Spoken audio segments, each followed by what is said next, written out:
Welcome to the Plague Hive. Uzuri has seen a surge in popularity in recent events, no doubt partially attributable to Lexi putting up a continued strong performance. I'm joined today by Thom and Nathan, who played a Switchblade to a 12th place finish at the US Nationals and a 4th place finish at the Las Vegas Calling, respectively, both very respectable performances in an environment that is about as competitive as they come. They played a very similar deck with only a few small changes between the lists, so today we're going to go over that list and, as is tradition on the channel, put it through a matchup so you can see how it performs in play. Let's get right into it. Why don't you guys walk us through your choices in designing the list, and why did you decide on these specific cards for the meta in Vegas? Yeah, thanks for the introduction. I'm Thom Battaglia. I took this to the 12th place US Nats finish, and we also have Nathan. Hi, my name is Nathan. I took this to the 4th place Las Vegas Calling finish. It's a very, very similar deck to what Tom's about to show you and what is on your screen right now. So I'll let Tom go through his selections, and then if I have any differences, I will explain it towards the end. So starting out, I just want to mention that Nathan and I, we kind of had some conversations off to the side during the first day of Nationals. So that was the Friday on the weekend. And I gave him this list because he seemed interested. So he had less than a full evening to kind of figure it out and play it at the event, and he absolutely crushed it, which I think is just a testament to the ideas we had going here. I'm excited to talk about some of the concepts. So we can start, I suppose, with the hero and equipment. Yep. I think this is pretty standard for most Uzuri lists. The weapons are Nerve Scalpel and Spider's Bite. Mm-hmm. If you'll scroll down to the sideboard, you'll see where I put two other pieces of equipment, Black Tech Whisper and Arcane Lantern. I think ideally we would also have Orbitoclast and maybe a second piece of Arcane Barrier, but the way I expected the meta to turn out, there was simply not space. I think the game developers are very good at making it hard to perfect a list in 80 cards. You will be making concessions somewhere. Yep. Okay, so the standard equipment is up there. I would say in our matchups that go more defensive, so our opponent is more defensive, Snapdragon Scalers is the boots we want. The reason for this probably has been talked about. Because the Black Tech Whisper requires a hit in order to grant go again, it can be difficult to create a go wide turn, a scenario that pushes through damage to the opponent if they are defending a lot, if they have defense reactions. So think heroes like Bravo or Dromai as well. They tend to not only run a full suite of defense reactions, but Oasis Respite. So it can be hard to trigger the go again here. And I'll talk actually in one of my matchups, if we're doing that, about how Snapdragons won me a game in the later rounds. Flick Knives is our standard arms. It allows Nerve Scalpel to do some cute tricks depending on how the opponent plays their defense reaction. Debuffing a Sink Below sometimes happens. Though I tend to use this equipment in one of two ways. Either I'm playing a more aggressive opponent and I flick a dagger early on so that I can get full value and use the Blade Break during the mid-game. Or I'm against a slower opponent and Flick Knives is used to finish them off. An opponent at 5 life or less should be very afraid of Flick Knives. That's usually how I try to close games against the slower decks. Yeah, you kind of make it so they can't ever drop to 1, basically, because they know that they're dead as soon as they drop to 1, or sometimes even if they drop to 2, basically, if you still have 2 daggers up. But I agree with this. I always found flicking the Nerve Scalpel is kind of less relevant the more people get used to Uzuri, I found. Because against like the very defensive decks, right, like a Bravo or Droma, like you mentioned, it can be hard to correctly judge when you should flick their defense reactions. And a lot of the times they just cover enough that you don't hit those breakpoints anyways. Where I found it very good is against aggressive decks that run like a small amount of defense reactions, right? Like sometimes you run into something like a Katsu that runs like 3 copies of Flick Flag, something like that.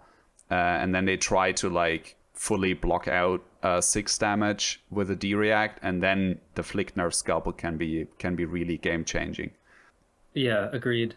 There's also a significant portion of the slower games you actually enjoy having both daggers near the end. You represent something like a Kodachi lock, not necessarily when the opponent's at 1, because at that point they're dead to flick knives. It comes a little earlier. Maybe they're at between 4 and 7 life, say, something like this. Yeah. And being able to attack with both daggers nullifies a lot of their defensive tools when we do a Codex of Frailty or something like that. Okay, so yeah, I think if you're starting on Uzuri and you look at Flick Knives and immediately notice that synergy with Nerve Scalpel, I would caution you, maybe hold off on the first sink blow your opponent throws. Hitting with Death Touch in the early game is a lot less relevant than having 2 daggers at the end that can try to grind out those slow opponents. Okay, the only ones we haven't talked about are Tunic and Crown of Providence. These are also very standard. I sort of have this theory that Tunic is the way that the game developers want certain decks to have power spikes. So for instance, we have Death Touch. It can be played from 1 resource. Therefore, if you have Tunic and Death Touch, you can do 1 card for up to 8 value or more, which is super unfair compared to most things you can be doing. Uzuri is certainly one of the decks where Tunic is a power spike. Every 3rd turn, you can tend to use that 1 resource in a pretty unfair way. Yep. Crown of Providence is preferred to Skullcap, basically, as defensive because it lets you cycle the arsenal. Sometimes you have a Ponder token from Codex of Frailty that you don't want, and this can bail you out. We're also not playing Mask of Perdition. That's the Assassin Majestic headpiece. Find only 2 contract cards in the deck. Yep. Leave No Witness and Surgical Extraction. So we don't have a focus on silver pretty much at all. Yeah, you kind of only want Mask of Perdition if you're running a contract list, right? Like something like Archon's list, for example, that runs a relevant number of contracts. So you can actually make use of that extra banish to generate more silver, but yeah. I'd also say that Crown of Providence plays into Uzuri's hidden information a lot of times. Even I found myself cycling cards from my hand instead of my arsenal with this card to hide either what I'm putting on the bottom or to put things on the bottom I want later, like looking for a scrap or things like that. So it definitely plays into her hidden information game plan, and I think it works great. Yeah, it's definitely a very strong piece of equipment, yeah. So Nathan brought up this hidden information. It is pretty much the thesis for the whole deck, is when we play a stealth card, the opponent doesn't know what's coming. So a lot of the deck choices here as we go to the main board, well, I say main board, it's all 72. I prefer to build decks this way and then cut down to 60. In any case, most of the card choices are to modify this paradigm of hidden information, and the naming scheme also kind of reflects that. I called the deck midline because we have a lot of red line, but also plenty of blue and yellow cards to help us use the daggers and facilitate the game plan that we're trying to execute, which is one that's more aggressive against most decks in the game. Yeah, it's an interesting middle ground. And that's something that I think you're kind of the first one exploring, that sort of middle space between red line and the more blue focused Uzuri lists that have been, I think, sort of the mainstay of the hero for the last couple of months, pretty much. Well, I want to give a shout out to the red line enthusiasts. And also, as far as I can tell, the creator being Bed Dodd, or at least the first player who put their name on it and took it to an event. I think that deck has a lot of the ideas about Uzuri spot on. And it's something I didn't realize until I was iterating on it for this event. So that red line deck, I think its core thesis is that if you present a go again attack, your opponent has a hard time. So let's say the red line deck plays Ravenous Rabble, it comes in for 4 go again. Now the opponent has to immediately decide whether they take 10% of their life, or if they block the Ravenous Rabble, give up some defensive resources from the actual threat, which could be something like isolate into CNC. So I think the red line deck had that concept pretty much spot on, and I kind of expanded it and took out what I perceived to be bad cards. So I'll give just one more kind of meta observation about the deck, and then we can talk about the cards. So the red line lists tend to have things like Razor's Edge and Spike with Blood Rot. So these are attack reactions that look specifically for a stealth attack. And on paper, I kind of like them a lot. They block 3. They tend to be decent value. Spike with Blood Rot lines up with these Tunic power spike turns, right? And then thanks to Fabery and Talishar, I was able to test these versions of the deck that had Razor's Edge and Spike with Blood Rot. And in the results section, saw that those cards were defended with 95% of the time. And this was over something like 40 or 50 matches. Yeah. Right. So it's a pretty significant sample size. And I realized, like, look, these cards are not good.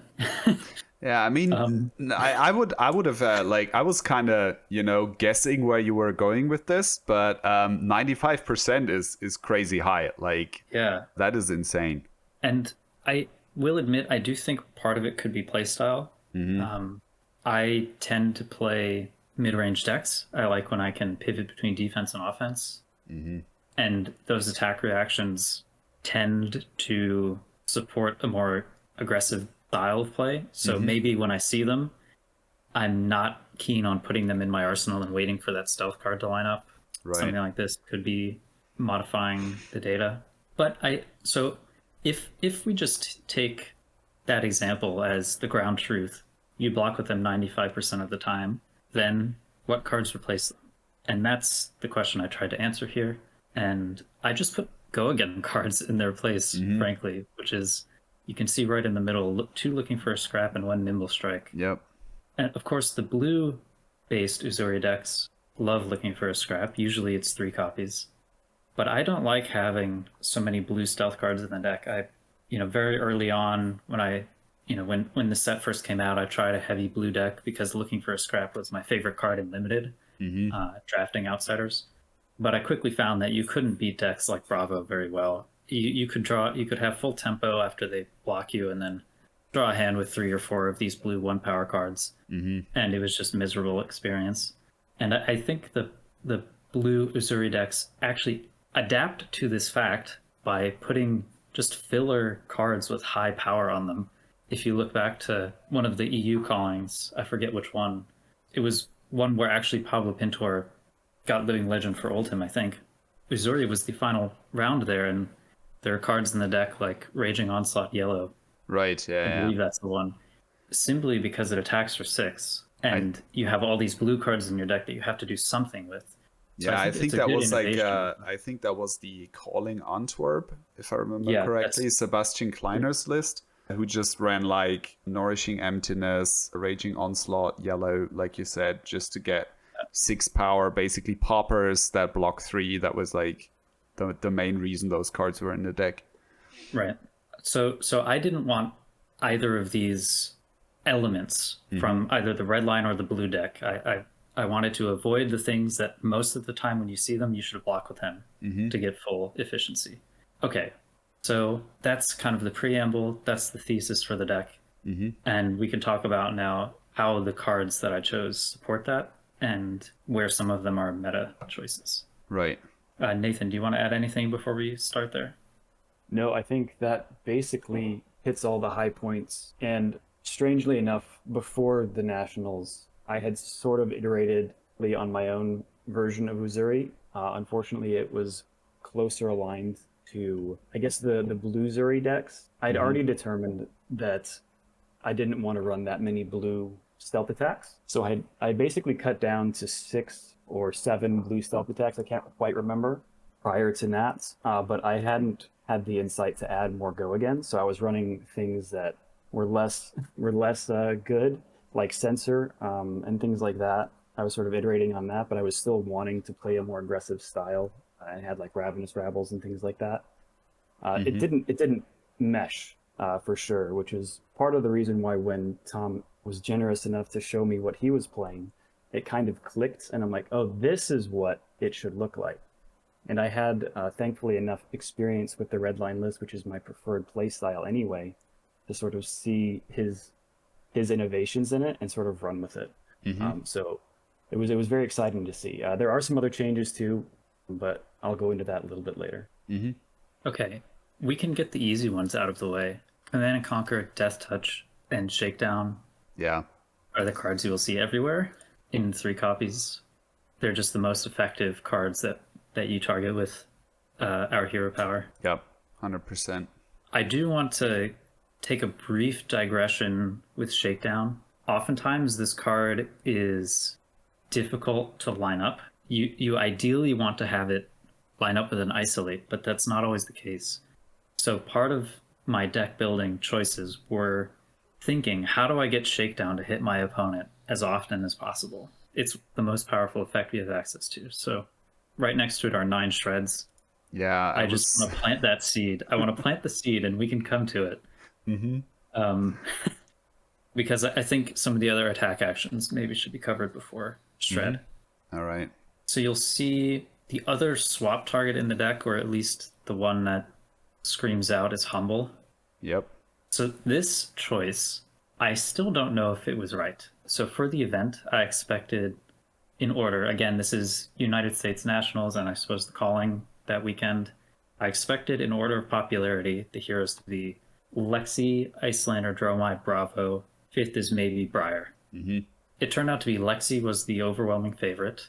And then in joint second place was the 3 that I named, Iyslander, Dromai, and Bravo. Pretty much all with the same percentage of players on day 1. Yep. So of those top decks, Humble actually kind of only attacks Dromai. So in constructing the sideboard, I had to think about, if Humble is the card I want for Dromai, which I'm pretty sure it is, then do I have enough space for those other matchups? And ultimately, I decided I did. So 3 Humble. Mostly the card is used against Dromai. It has some niche applications.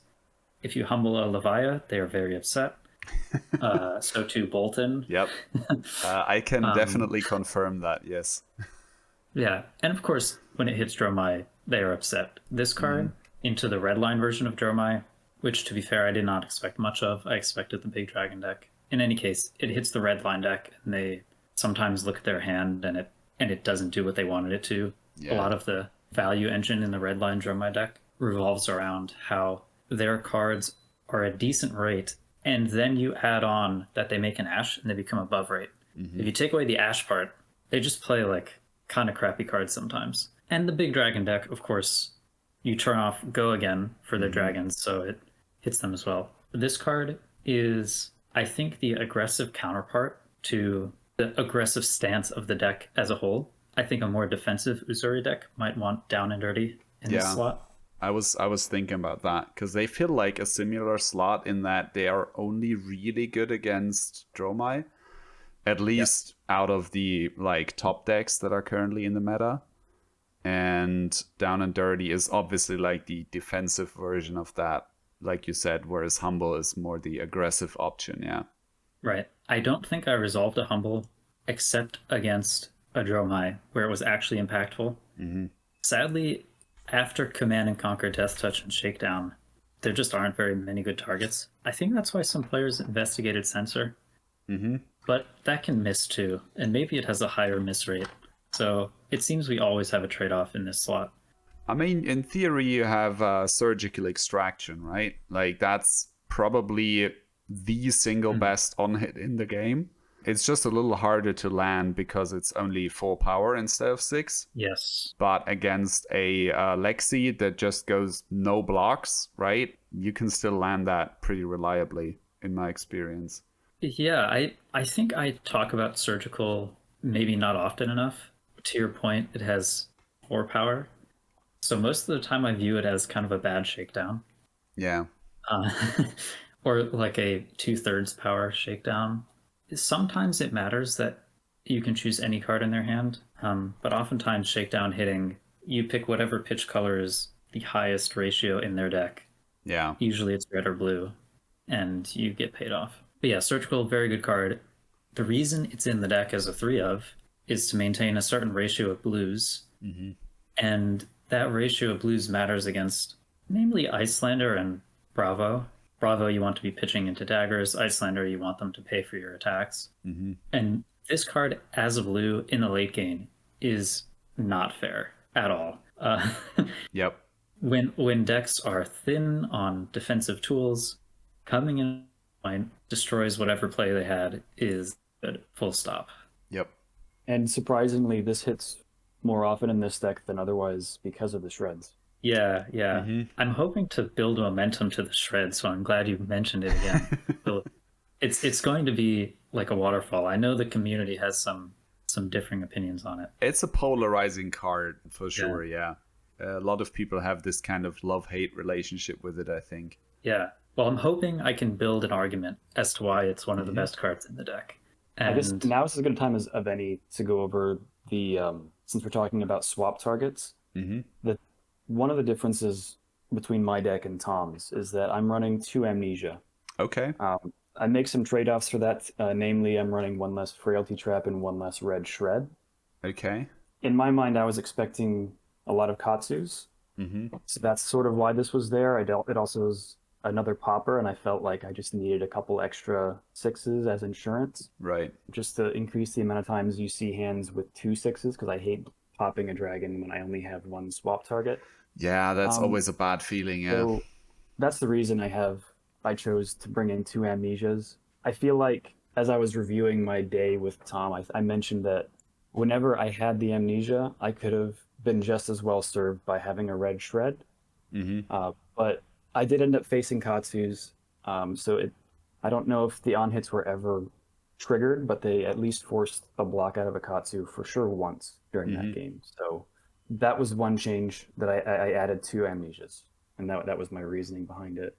I think our hero power is so good that it makes even a card with as niche text as Amnesia strong enough to consider. And we may yet have a forgotten 2-cost 6 power card that wants to be in the deck when Bright Lights comes out in Erase Face.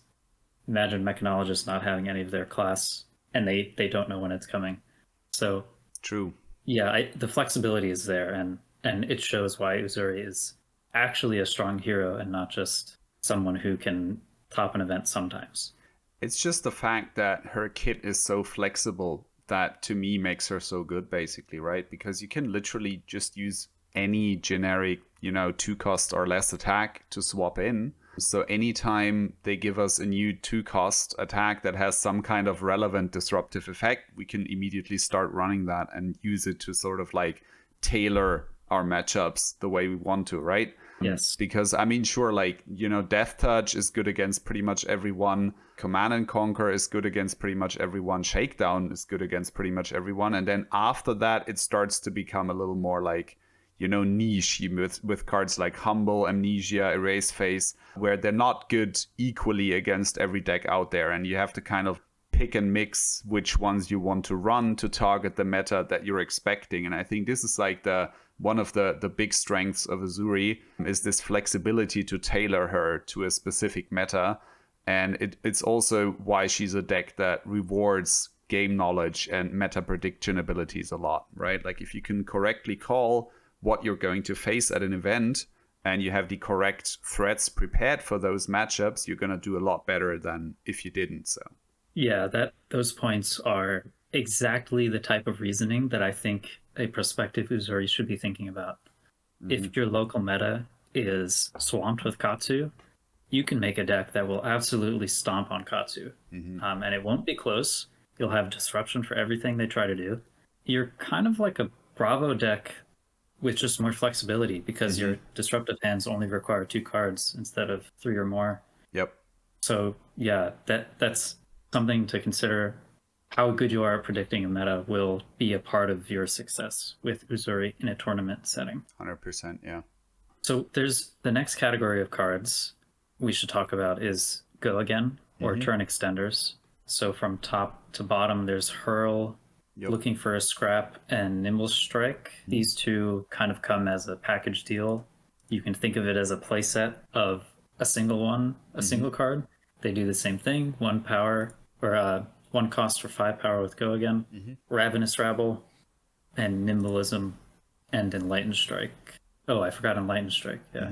See, that's funny. I often view Enlightened Strike not as a turn extender, but it is when you need it, and that flexibility is powerful. Yeah, it's like, Enlightened Strike doesn't do any single thing particularly well, I would say. Like if you use it as an extender, it's below rate, all of that stuff.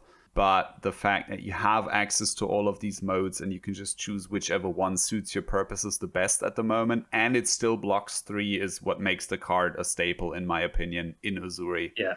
Just because there's no other card that does everything that this card does in one package.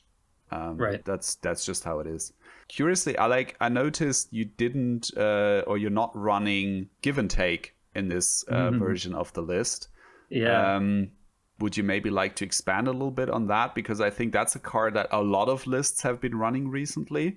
What's your reasoning for not including Give and Take? Yeah, that is a great question. So I'll answer by comparing Give and Take to some of the cards I did choose. Mm-hmm. So let's assume Looking for a Scrap and Nimble Strike are never a clunky card. Mm-hmm. If you can play the game so that assumption is usually true, then Looking for a Scrap and Nimble Strike have 2 more power than Give and Take. Yep. Okay, so that's one comparison, and it's pretty clear which one you would choose. Sure, yeah. Another comparison is Ravenous Rabble. The ratios of this deck, there are 9 yellows and 12 blues that are played in every matchup.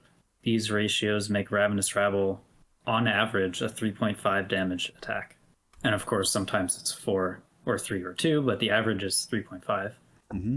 And so now you compare this to Give and Take. You have 0 cost for 3.5 on Ravenous Rabble, or you have 1 cost for 3 on Give and Take. And the answer there is also pretty obvious. Sure. Which one you want. So I think Give and Take, sadly, just while it has some flexibility, the efficiency is not there. Okay. And if I were to build this deck again, I would wish for copies 4 through 6 of Ravenous Rabble, not to add Give and Take. Okay. I think a lot of Uzuris are too focused on the block side of the card instead of the attack side of the card, which is maybe why Give and Take is more appealing to them. Mm-hmm. But I've just found whenever I have a chance to play it, it's always never felt great. It's always felt even more clunky than Looking for Scrap or Nimblism in every situation. And everything else that Tom said is accurate, I think. So we can also think about the recursion element of Give and Take, right? So it can put an action back on top of your deck. Mm-hmm. I think this can be relevant against specifically Fatigue Bravo, and that's it. Yeah. And we have tools to deal with Fatigue Bravo outside of Give and Take. Okay. I can hint at Shred again. But so I'll give some brief overview. Ravenous Rabble and Nimblism are always in the deck, as is Enlightened Strike. Every single matchup. Ravenous Rabble, for this reason that we just discussed, Nimblism is secretly one of the strongest cards in Uzuri. And if you haven't played an Uzuri deck with Nimblism already, I think you should try it out. Nimblism on Leave No Witness is not fair. Oh, yeah. It's CNC for 7 with even more upside. Nimblism into Codex of Frailty into whatever your best attack is in the graveyard is also not fair. You want to play Nimblism. It also enables Nimble Strike, so we have lots of justification for Nimblism. Yep. I think a lot of lists are running like, basically if you're red heavy, you run Nimblism. If your list is a little more blue heavy, a lot of lists are running Come to Fight. All right. Again, because, it blocks 3 and it does have the edge over Nimblism that it can just buff anything. So you can do like Come to Fight into Command and Conquer for 9, which is a pretty strong play for 3 cards. But if you're generally trying to run a little lower to the ground, where you're not trying to pitch as much and you don't want that many 1-cost attacks or 1-cost cards in general in your deck, Nimblism makes total sense. And like you mentioned, you have the additional upside that it enables Nimble Strike. So you can run that as sort of like a third copy of Looking for a Scrap without having to run as many blue stealth cards. Yeah, so we should talk about that as you bring it up here. Mm-hmm. There are 6 targets for Looking for a Scrap in the deck that you shuffle. And you also have 2 targets if you consider your daggers. The daggers, yeah. And knives. Yep. So Looking for a Scrap usually comes in the matchups that are mid-range or slower. It gives you time to find these blue stealth cards. And if you think about the ratios, there's 6 blue stealth cards to the 2 Looking for a Scrap just as there's 3 nimbleisms to the 1 nimble strike. Mm-hmm. So if you can find yourself justifying nimble strike, then looking for a scrap with 6 blue targets is not far behind, especially considering flick knives. There's something cute you can do against specifically Iyslander. It's almost never the case you want to be swinging the dagger into Iyslander. You can usually expect them to disrupt your turn, and you'll want that pitch value to either pop a frostbite or defend their arcane damage. Mm-hmm. So on the very first attack of the game, if you so choose, you can flick the dagger that you bring. You'll only bring 1 because the other hand holds an arcane lantern. Mm-hmm. And then when you see looking for a scrap, it's always live. Okay. In any case, these cards and the ratios, I think, are exactly where they need to be. They give you just enough reach against Dromai, Bravo, Iyslander, and any other mid-range deck. So things like Dash or Rhinar or Levia to make them worthwhile. And they also fit this kind of Tunic spike turn very nicely. Playing Nimble Strike into Leave No Witness on a 2-card hand, thanks to Tunic, is pretty obscene. It's 9 damage with one of the best on-hits in the game. So, yeah, we take those. Absolutely. It's kind of that conversation speaks to not only Nimble Strike and looking for a scrap as compared to Give and Take, but also Nimbleism as compared to Come to Fight. Just the lower cost curve does so much for opening up these highly efficient plays. I don't think I could ever go to the deck that plays Come to Fight. Right, just because you want to spend your Tunic counter on things that have more impact than that, or generally just because you don't like pitching as much because you want to play efficiently? Yeah, well, it's like the argument that emerged for the Cheerios Briar deck. For those who've been following the game since Tales of Aria season. The thesis of that deck was every card you pitched was worth about 3 less damage on your turn. I don't think it's exactly the same for us here. Our damage is a little bit more concealed in our on-hit potential. But because the hero power doesn't require any cards in the pitch zone, I think you're incentivized to go that way anyway. Makes sense, yeah. And the resource cards that are in the deck really just function to amplify that game plan through the on-hit effect of the dagger. So I'll take probably my favorite play in the whole deck, which most seasoned Uzuris know about. If your Tunic is up, you can pitch a blue to attack with Spider's Bite, and then use your Tunic to attack with Command and Conquer. Yeah. So their attack actions block for 2, and they can't de-react. They don't have any window to de-react, which they would have if, say, you did your swap into CNC.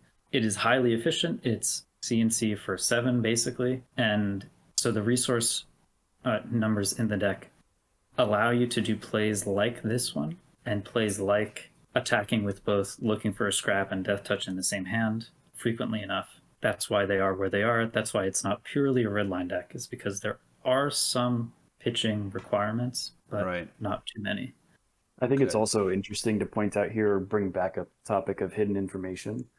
Whereas if you played, for example, Come to Fight or Give and Take, or things that cost resources before you play something, it also reveals what you're going to do with your next cards in hand. So for example, if you Tunic Nimble Strike and you still have 3 cards in hand, now the opponent has to consider what's coming next. Or if you pitch a blue Nimble Strike and you have 2 to 3 cards in hand or an arsenal, they don't know what's coming next. So the less information you can reveal before either your big attack comes or things like that can force the opponent to block incorrectly.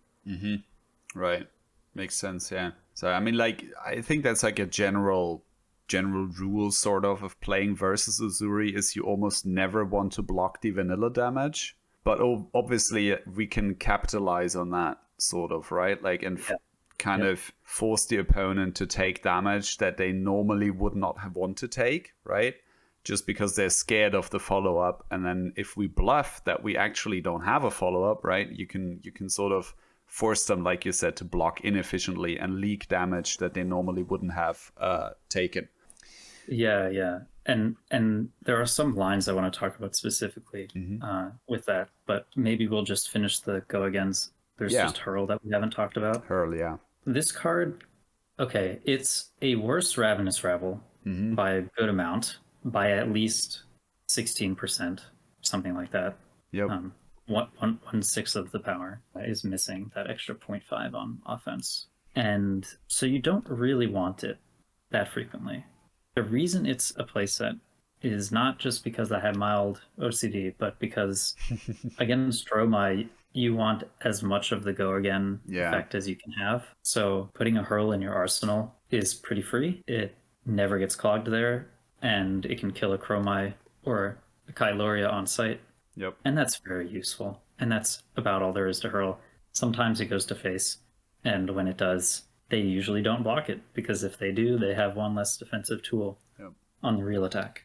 Yeah, it's not flashy. Like, it's a head jab, basically, right? Like, the text on it is, I would say 99% of the time, not relevant. You can sometimes catch people with it, right? You can finish people with like a Codex of Frailty hurl dagger when they're on 2 life, and sometimes they don't see that coming.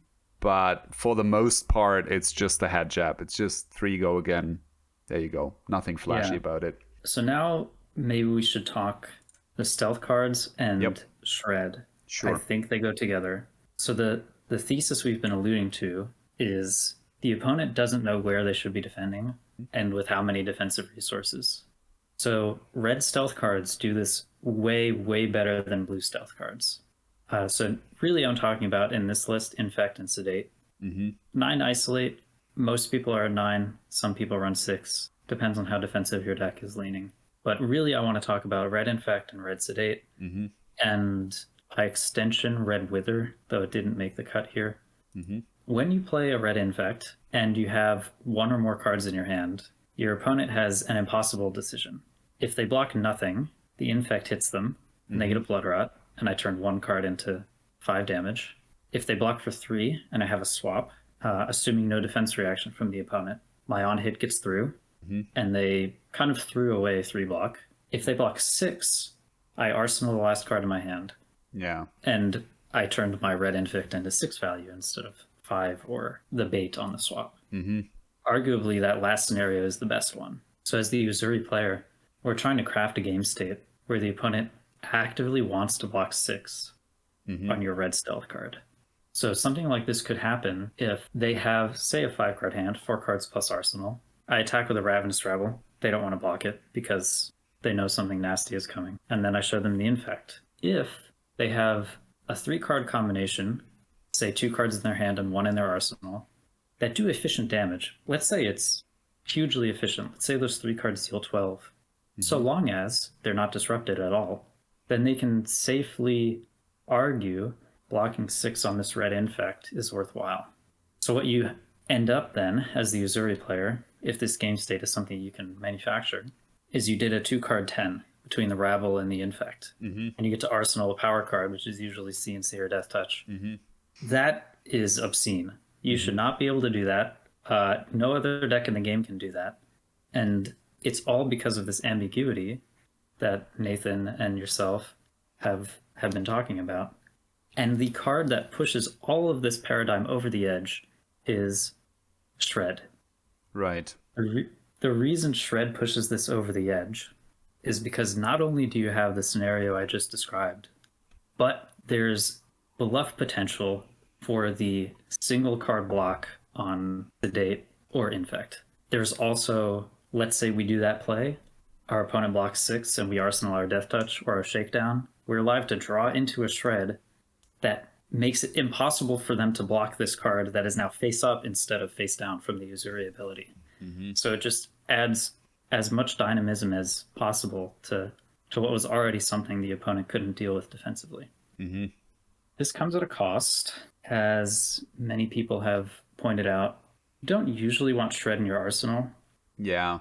I mean, it depends on the matchup, I would say, right? Like, if you're playing against a very defensive deck, like a Bravo or a Dromai, it's probably safe to arsenal Shred because the chance that they're going to block on any given turn is, like, almost guaranteed, unless they can set up something, like, insane. Like, I've occasionally seen Bravos just go no blocks if they have a I don't know, Crippling Crush with a pummel on top or something. But it can be a pretty greedy line to do that against an Uzuri because we have so many ways of punishing that kind of line, right? But normally, I think in those matchups against an opponent that isn't too greedy, it's probably safe to Arsenal or Shred. Where it's a little less reliable or it can clunk you up is against an aggressive deck like Alexi, right? Which Yes. doesn't necessarily want to block on any given turn cycle unless you really force them to. And then the Shred and Arsenal can be a little more problematic or risky. I mean, you do have Crown of Providence to bail you out once per game if you Arsenal or Shred, and then they don't really block and it gets stuck there and you want to do a Codex play or you have a better target in Arsenal or something. But yeah, generally be wary of arsenaling Shred. It can definitely backfire. Right. So for this reason, the red shreds, all three reds, tend to come out against those aggressive decks that sometimes just say no blocks because their hand dictates they say no blocks. Yeah. The yellow and the blue have pitch and block value that make us happy, so they can stay in.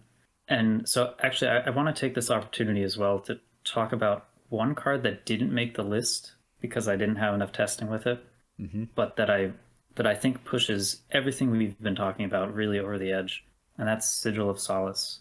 So let's say we've done this play, red infect. Instead of one card in hand for the Uzuri player, I have exactly two. In this scenario, a savvy opponent might think, well, if I block 6 on this infect, I'm going to strand one card in my opponent's hand. They can arsenal one and the other one is stuck there. And usually that's true. There's some scenarios where maybe Snapdragon Scalers is our play of choice and they got blown out for overblocking red infect. Love it when that happens. You can usually manufacture that once per game.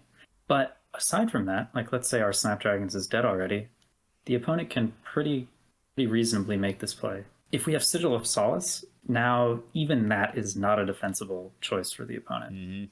Instead, our 2 cards in hand, our 6 power swap can go to Arsenal and we can play the Sigil for full value.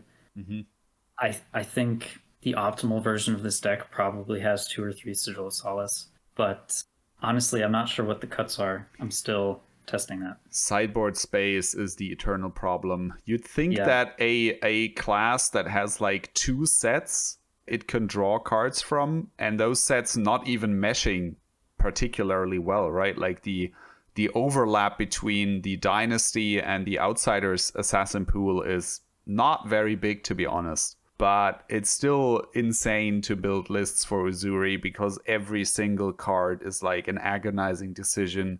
Where do I find the space for this? Like every single tech piece that you want to try out, you have to somehow find space for, and it can be pretty rough, Yeah. So we've given some love to the tech for Dromai. We talked about Hurl and Humble. Yep.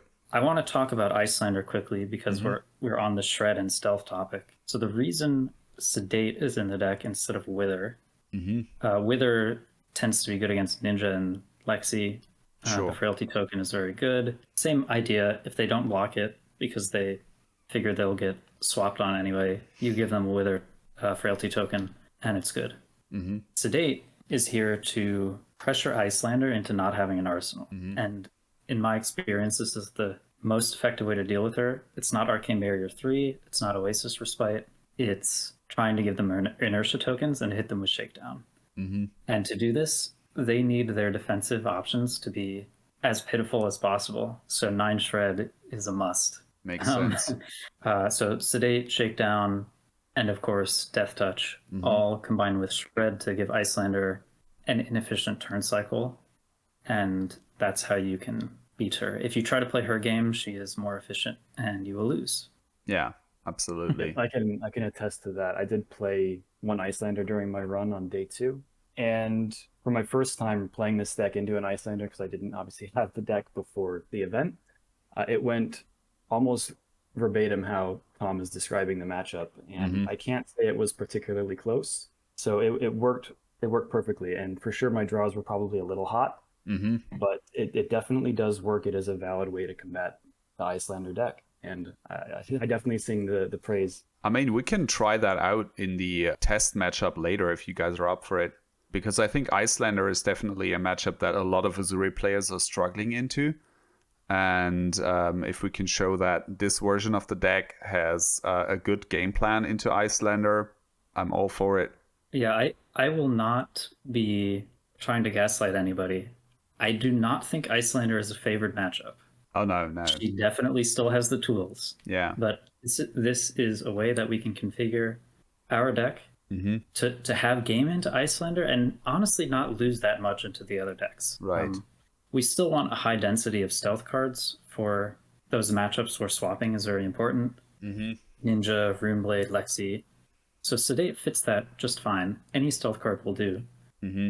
So Isolate is usually the best against them, but you can only draw 9 Isolates, right? Yep. So yeah, Sedate for that reason helps with Iyslander a lot. Makes sense, yeah. All right. Okay, so we got the stealth cards. I mean, we have the 3 blue backstabs. I assume these are just because it's like sort of isolate at home. And then if you just want a blue stealth card that you're obviously only playing for the swap effect, this one is kind of like the second best option.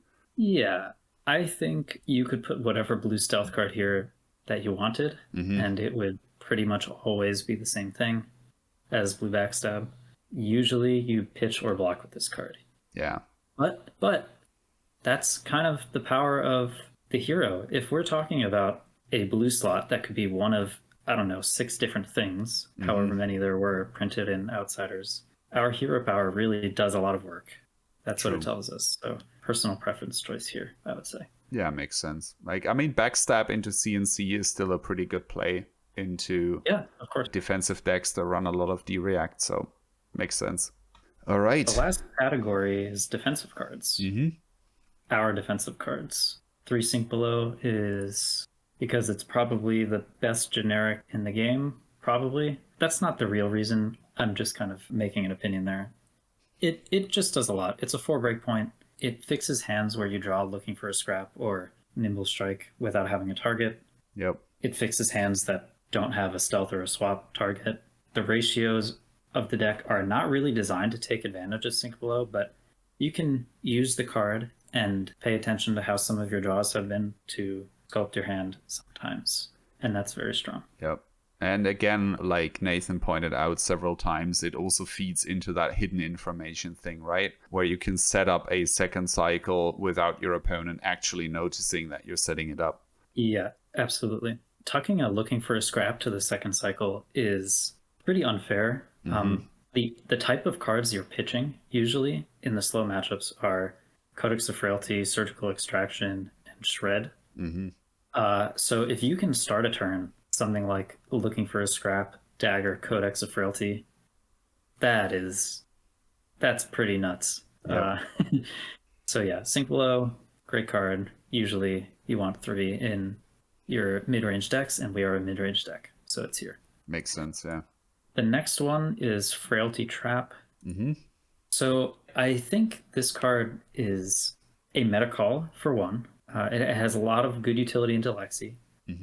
But there's an interesting dynamic that can happen when you play Frailty Trap into Lexi. Let's say they are aware that you're playing Frailty Trap, you're an assassin, they should expect it. Yeah. So they lead with some 5-power arrow, it has go again through Voltaire. What they can do is after seeing the Frailty Trap, they can load another arrow with Voltaire, choose either mode, they won't be shooting it, and then arsenal the last card in their hand. Okay. So they kind of dodge the maximum value that we might get off the Frailty token. Right. So some Uzuri players I've seen, or at least the deck list, some that I've seen, are trimming the number of Frailty traps because sometimes it's only a 0 for 4. I think that's a valid point for a more defensive Uzuri. We are not a defensive deck. Yeah, fair enough. If the opponent gives us a 4-card hand because they'd rather not get kind of wrecked by a 0 for 6 Frailty trap, Yeah. we'll do something like Ravenous Rabble, Dagger, swap into Shakedown. And yeah, thank you very much for taking a slow turn, Lexi.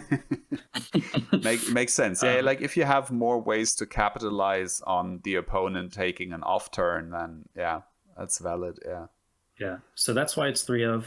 Generally, you just play them when you see them. And if the Lexi tries to do that cutesy stuff, you hit them hard in the face. Yep. One of my rounds ended, including a turn cycle, like I just described. I was at 31 life when my Lexi opponent decided to concede. Oh, Because God. you can just absolutely wail on them. Yeah. Like if your deck lines up the right way, they don't really see any space. Yeah. So that's another advantage of the more aggressive slant. Because we're playing Nimblism and Ravenous Rabble even into the Lexis. You can push damage when the aggro deck decides they don't feel like blocking, and then the defense like Frailty Trap make them regret that decision. Makes sense. Yeah. All right, And and then we card, have Reinforce the Line, right? Yeah, last card in the list that we haven't talked about. This card is excellent into Bravo, and that's pretty much it. It has some utility in the mirror. Actually, I think it's very good in the mirror, especially if the opponent hasn't seen any of them yet. They might make a play with the Spider's Bite and Command and Conquer that they expect to kill your arsenal, and then you block with a 3-power debuffed to 2-power attack action, defend with Reinforce the Line, and then all of a sudden their dagger play was woefully inefficient. Yep, So and they can't even flick Nerve Scalpel to get around it, right? No, they can't. That's pretty good, yeah. And then the third use case is against Azalea, where you want to be preventing as much damage from Dominate as you can. Makes sense, yeah. So basically, in my testing, I found that the matches you lose to Bravo are the ones where he either decides to face tank a bunch of damage and dominate a crush on you, or where he just kind of gets lucky and draws good back-to-back hands for a similar play. And you just want some kind of an out to not having a Sink Below or a Fate Foreseen in your arsenal. When they keep a 3-card hand to tear asunder Anathos, you want some outs to that. Right. Or you will just lose to them chaining these hands. Starstruck turns off every attack action in your deck, etc., etc. You just Fate Foreseen and Sink Below, in my opinion, were not enough. I think Nathan might have some things to say about the Bravo matchup because he decided to cut Reinforce the Line for his calling run. Yeah. So is that all you had to say about the Reinforce? That's pretty much it. Like, look, if you are against the idea of Reinforce the Line because you'd rather have more defense reactions, I think there's nothing wrong with switching it out. I just found it gave you those extra few percentage points, and because I expected Bravo to be highly represented, it made the cut. Yeah. So in theory, I do agree with everything Tom said about Reinforce the Line, but it is not something that I have ever personally run in any of my Uzuri decks or in any deck period for that matter. And so I was just more comfortable running with Fate Foreseen. I knew how to play with it. I knew when to use it, when to arsenal it, things like that, or I just had the feeling for it. So that's why I went with my more comfortable pick of Fate Foreseen in that slot. There are definitely instances in the Bravo matchup specifically, and I think only in the Bravo matchup, where Fate Foreseen being Reinforced the Line would have given me percentage points in those games. But overall, I just felt more comfortable with Fate, and that's why I brought 3 Fates to my calling run, and I don't think it's incorrect to do that still. I think Fate Foreseen is a great card. Another difference I have is I was only running 2 Frailty Traps for basically the same reasons that Tom already pointed out. I've also found that running more than 8 defensive cards in the deck, I didn't like it. So I prior to when I was building my deck list, finally I wanted to cut one, and Frailty Trap was just the one that I decided to cut. Right. It could easily be swapped Fate and Frailty, but I just generally found that Fate Foreseen was more useful in more matchups, and I felt my Lexi matchup was already good enough that a 3rd Frailty Trap didn't meaningfully impact it. And I had very similar experiences into Lexi, as Tom mentioned, where my many matchups, not just one, where I ended above or around 20 health or more in those matchups. So and I had the same feeling for Warmongers, which we haven't really talked about, which also doesn't make an appearance in this deck, and I was very happy to see that Tom didn't include it. Yeah, I don't think it adds any percentage points against the deck that it meaningfully impacts, and we already are good into those decks. So I have the same. I think my day one opinion on Warmongers was that it's not an Uzuri card, to be honest. Like, for one, we kind of struggle to play it out efficiently, and then the other thing is it basically only works against matchups that are already pretty good for us. Not to mention that, like, Lexi has found ways to tech around it, right? So it doesn't really help us, I think, to make our bad matchups better, right? It's not good into Bravo. It's not good into Iyslander. It can sometimes be okay into Dromai, but more often than not also not really helpful in that matchup. So the only matchups where it's really helpful is the matchups that we already do pretty well in. And then I think that's just, it's sort of like a win more card for Uzuri, and that's just not worth running in my opinion. Exactly. And as you can see, our slots for blues in this deck are very slim as it is. Yeah. Which actually is the only other change that I made to this deck list prior to taking it to the calling, where I actually have 7 blue stealth attacks. I added in 1 blue sedate, and I took out a blue shred to do that. Right. So my blue total ratio is the same at 12, but I think between 6 and 7 blue stealth attacks is good, is the correct number. And I just felt more comfortable with running that 1 extra blue stealth. And I did choose sedate just for the same reasons, where if I did have a really bad hand, I could just send a blue sedate into an Iyslander. Into an Iyslander, and then they're kind of forced to block it, and they don't get to keep to play a 4-card hand or a 5-card hand. Makes sense. So basically your changes, if I can summarize them, are like you cut 1 frailty trap and 1 red shred to make room for 2 amnesia. You switched out the reinforced lines with fate for scenes, and you cut 1 blue shred for 1 blue sedate. Does that about sum it up? That about sums it up. Okay, nice. Very good. Okay, yeah, right. I'll mention here that I really do support all of Nathan's choices. I think the deck, the concept of the deck is actually the strong thing, and some of the meta choices for the sideboard are not the strong point. I think if you can predict your meta, good, put those cards in, they'll do the work for you. But otherwise, the pitch ratios and the main game plan is the thing that makes this strategy good. Makes sense. Yeah. So like if I were to look at a core set of cards here, they would be, so the cards to exclude that would not be in the core part of the game plan are like Frailty Trap, Humble, Hurl, Reinforce the Line, and that's it. The rest of it is pretty much the core game plan and the thing you want to be doing into every single deck. And because Uzuri is a good mid-range hero, these tools in the sideboard are kind of incremental advantages over something from the core game plan in those specific matchups, and that's why they can be there. So if you're going to an armory and you think this deck is something you want to play, I would suggest your sideboard be Frailty Trap, Humble, Reinforce the Line, and Hurl. You can make those 12 cards whatever you want, and you should have a good time. All right. Speaking of sideboarding, why don't we go over the matchups? And you have been kind enough to put full matchups for this deck in here. So anyone picking this up, trying this out on Talisher, right? You can just click on the matchup and get the sideboarding done for you.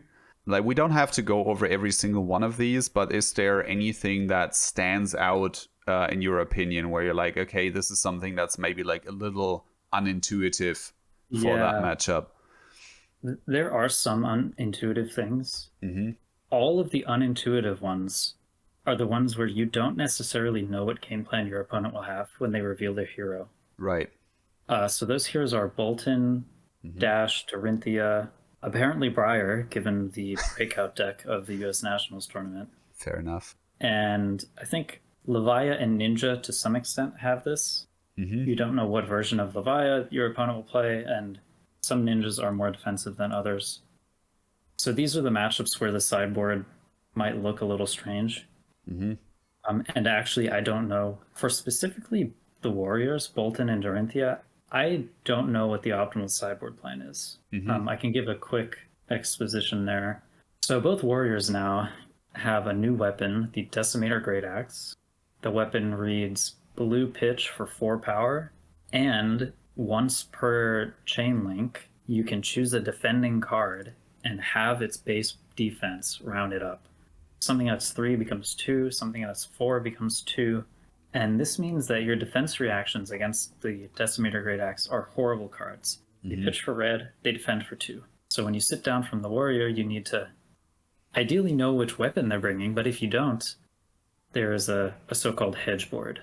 You want to have a deck that's good against whatever they reveal, and it is this dynamic that I think is extremely difficult for Uzuri to handle.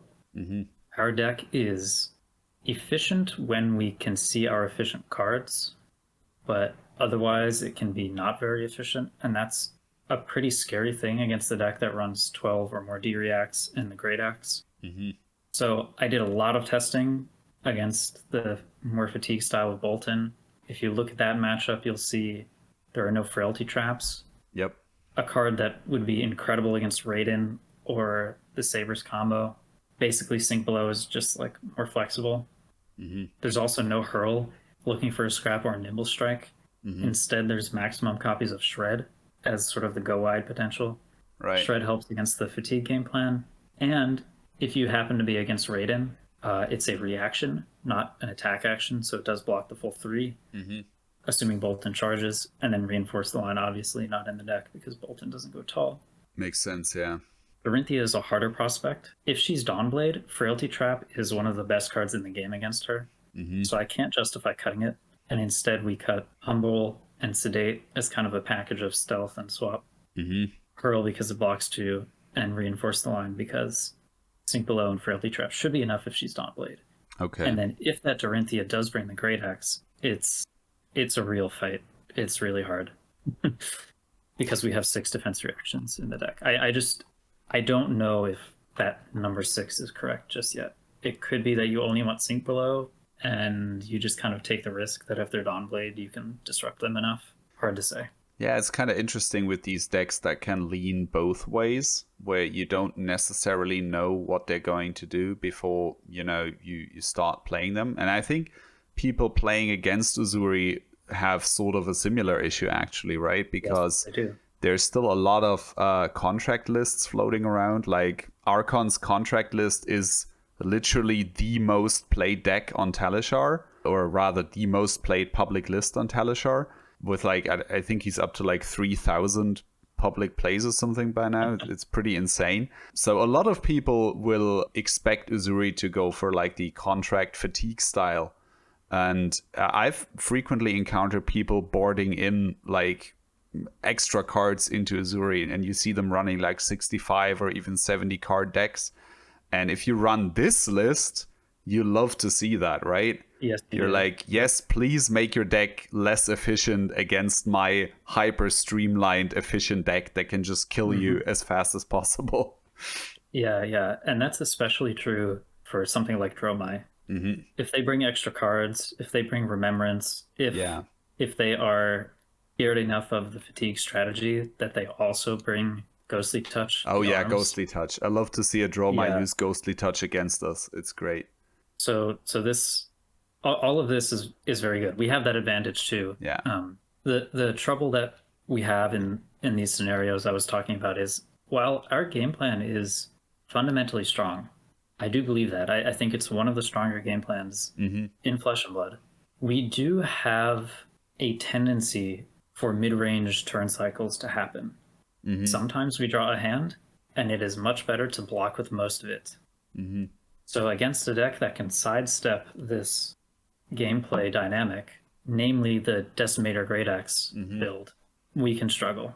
It makes it really, really inefficient to block, so we can leak a lot of damage, and you could draw hands that don't have too much go again, and that can be tricky. Makes sense, yeah. So actually, personally, the heroes I least want to sit across from are Bolton and Dorinthia. So thankfully, they are pretty low percentages of the tournament true. meta.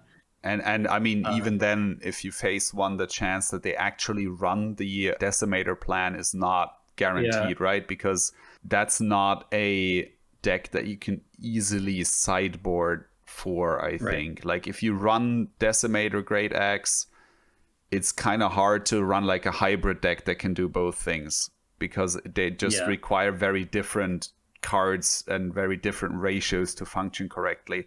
So I think I'm by no means an expert on Warrior, but I think if you run Decimator Great Axe, you kind of have to construct your entire deck around it for the most part.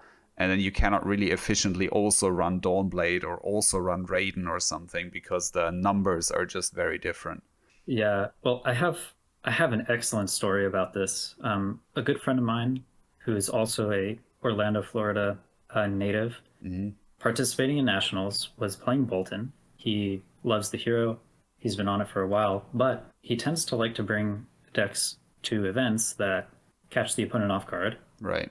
much by the means that we're talking about. So his Bolton deck can swap between Decimator Great Axe and the 2 hatchets. Okay. So the Great Axe deck is your typical attrition deck, lots of defense reactions. The Hatchet deck is a little more aggressive, and it has access to Valiant Dynamo, so it can quickly run away with a mid-range Right. battle. So he and I had done plenty of testing leading up to this event, and most of it was with the Decimator Great Axe version of the deck. And so I did a sideboard as though I knew he would bring Decimator Great Axe. And he Right. juked me. He sidestepped my sidestep and brought the hatchets. So Brought the I had a hatchets. deck with no defense reactions, Right. looking for scrap, nimble strike, basically everything that blocked 2 in my deck. I put the hurls in because I expected a fatigue match, and we had like a true battle. It was epic. I did win. Sadly, I had to team kill him, but Yeah. it took so much intuition to figure that out because I had never played against it. It feels and- bad when you yeah. get paired into like your friends at any big event, right? It's just never. It's fun to play them, obviously, right? But it never feels good knowing that one of you is going to take the loss here and have Yeah. worse chances for the rest of the event because of it.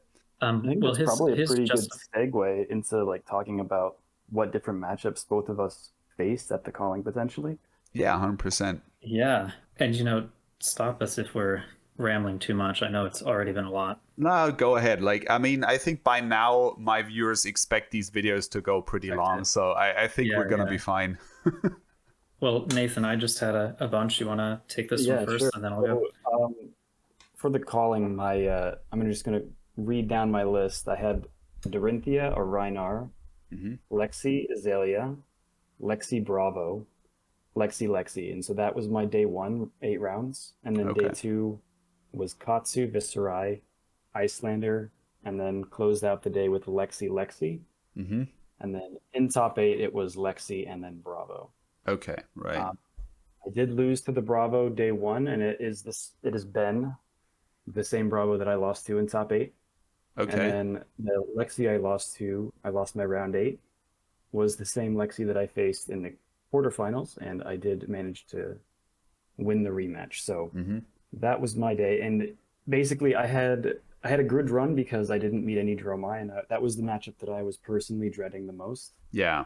But I did over 50% of my games were non-Lexi, so I just sort of think that, and I'm not sure what Tom's matchups look like, but I do think that just based on these 2 performances that were running simultaneously, I think that it proved that Uzuri is kind of just good into the field. And you just also happen to have probably one of the most favored matchups into the most popular deck.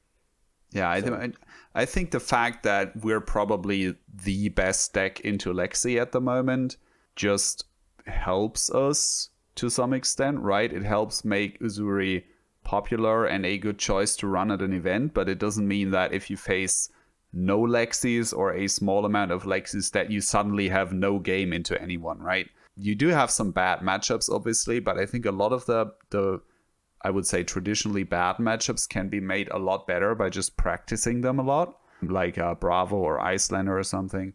And then Dromai is just legitimately, assuming the Dromai pilot knows what they're doing, a really hard uphill battle. There's just no way around that. I think that's not a matchup you can make favored by any means if the Dromai pilot knows the matchup and knows what they're doing. But again, I think this kind of list is going to have a somewhat easier time into Dromai than a more defensive, blue-oriented Uzuri list might have.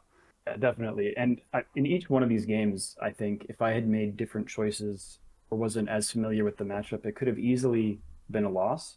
So I think Uzuri is one that you need to know how to pilot the deck appropriately, and you also need to have a good understanding of all the different heroes of Raid. Yeah. Even the more obscure ones, like you don't necessarily play a Dorinthia at every event or even a Rhinar.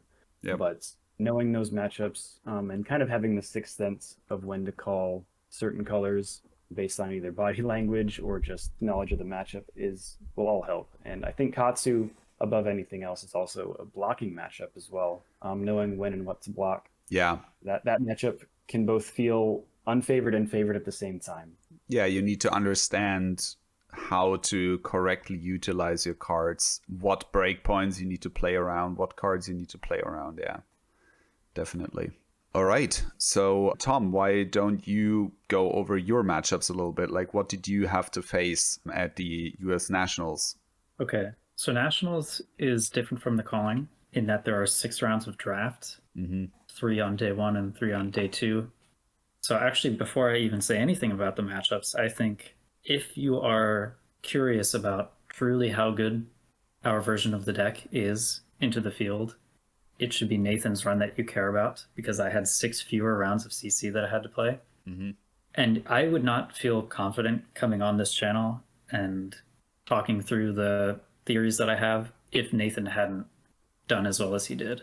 To me, that really kind of solidified that we are on the right track, that we're making real progress in the Uzuri archetype.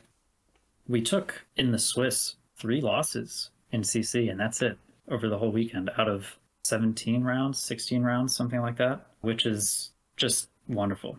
I'm so impressed with Nathan, so impressed with the strategies.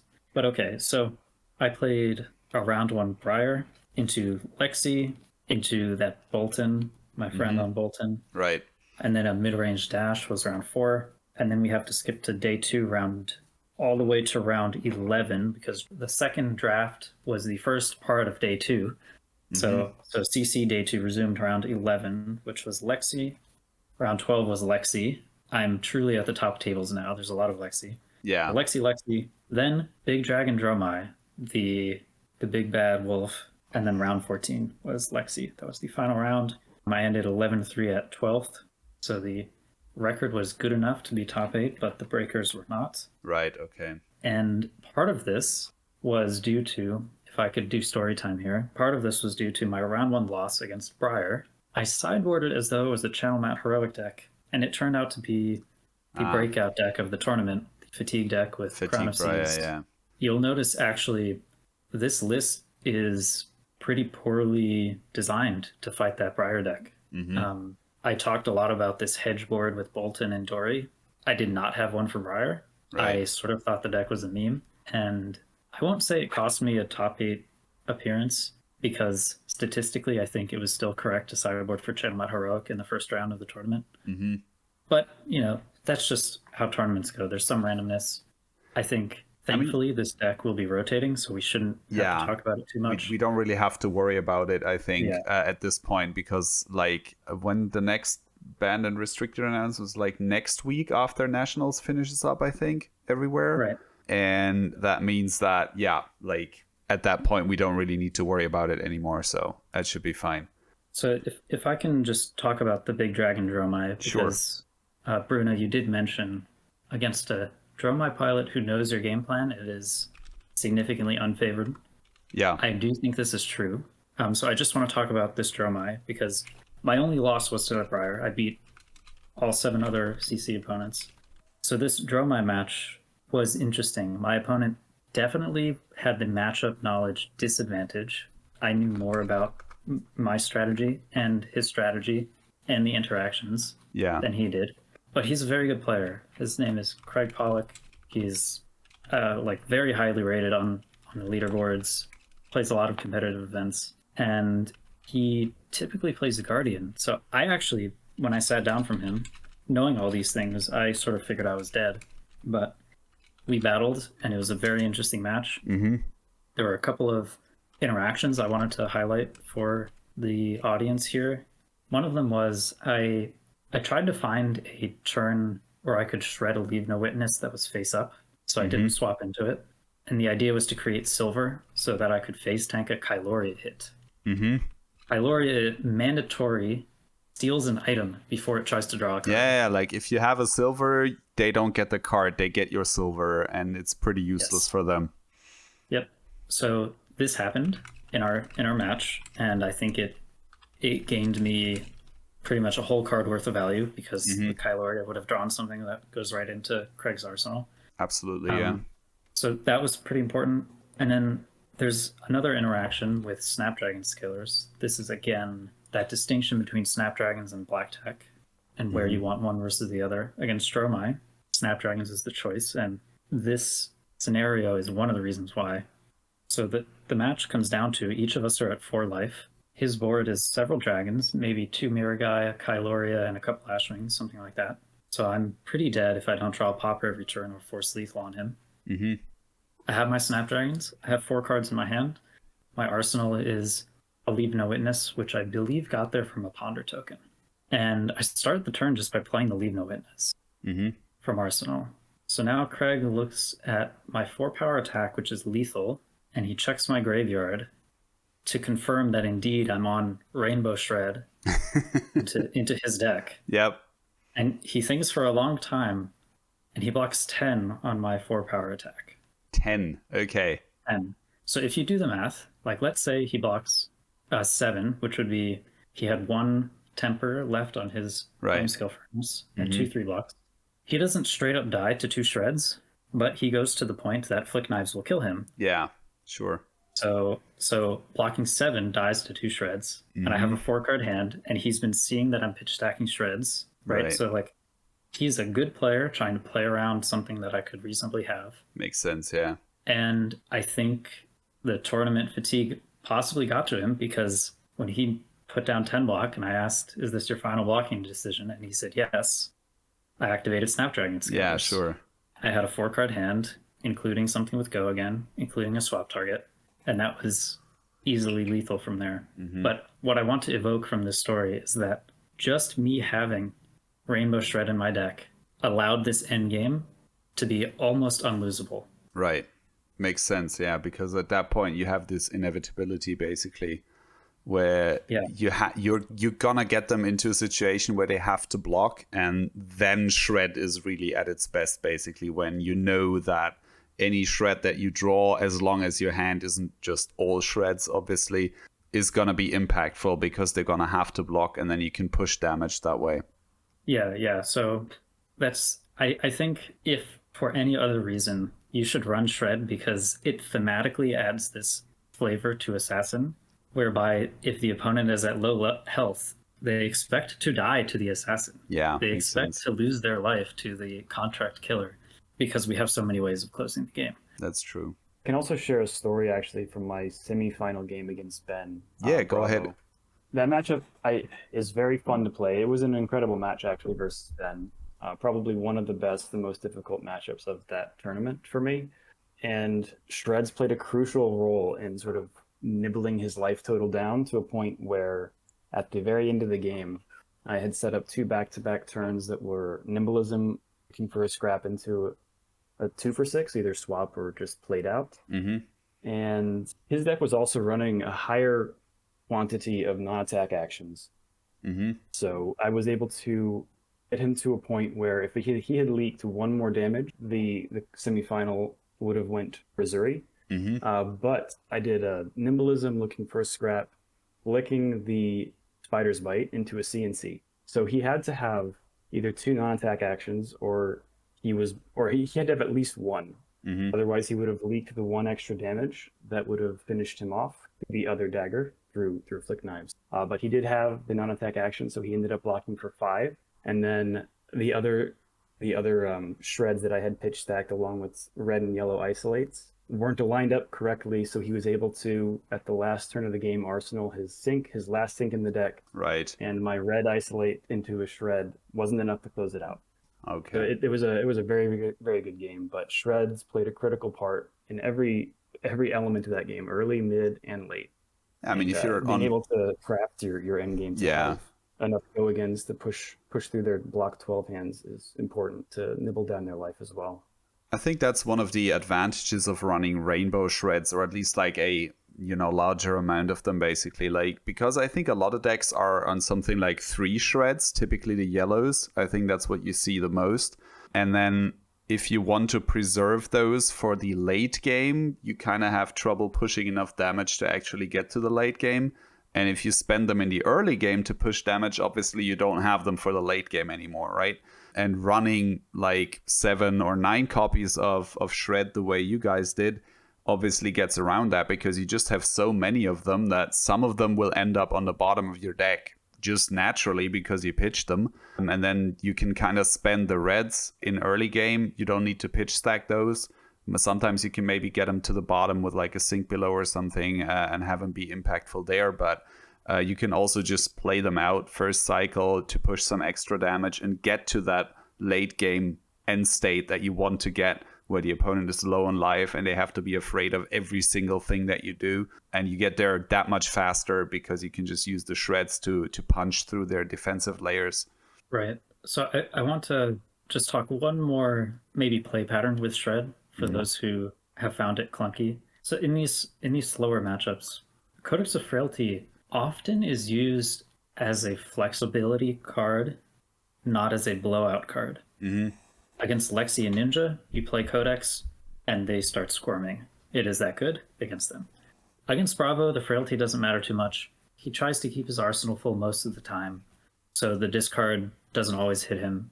You can make the discard happen with some tricks, but anyway, point is, usually the only thing you get from the Codex is card selection and the Ponder. Mm-hmm. What that means is, because the Ponder replaces the card, you can make an otherwise inefficient play that becomes efficient through this Ponder replacement. So what I have in mind is I'm going to pitch a red Death Touch and a yellow Shred to attack with my dagger with Spider's Bite.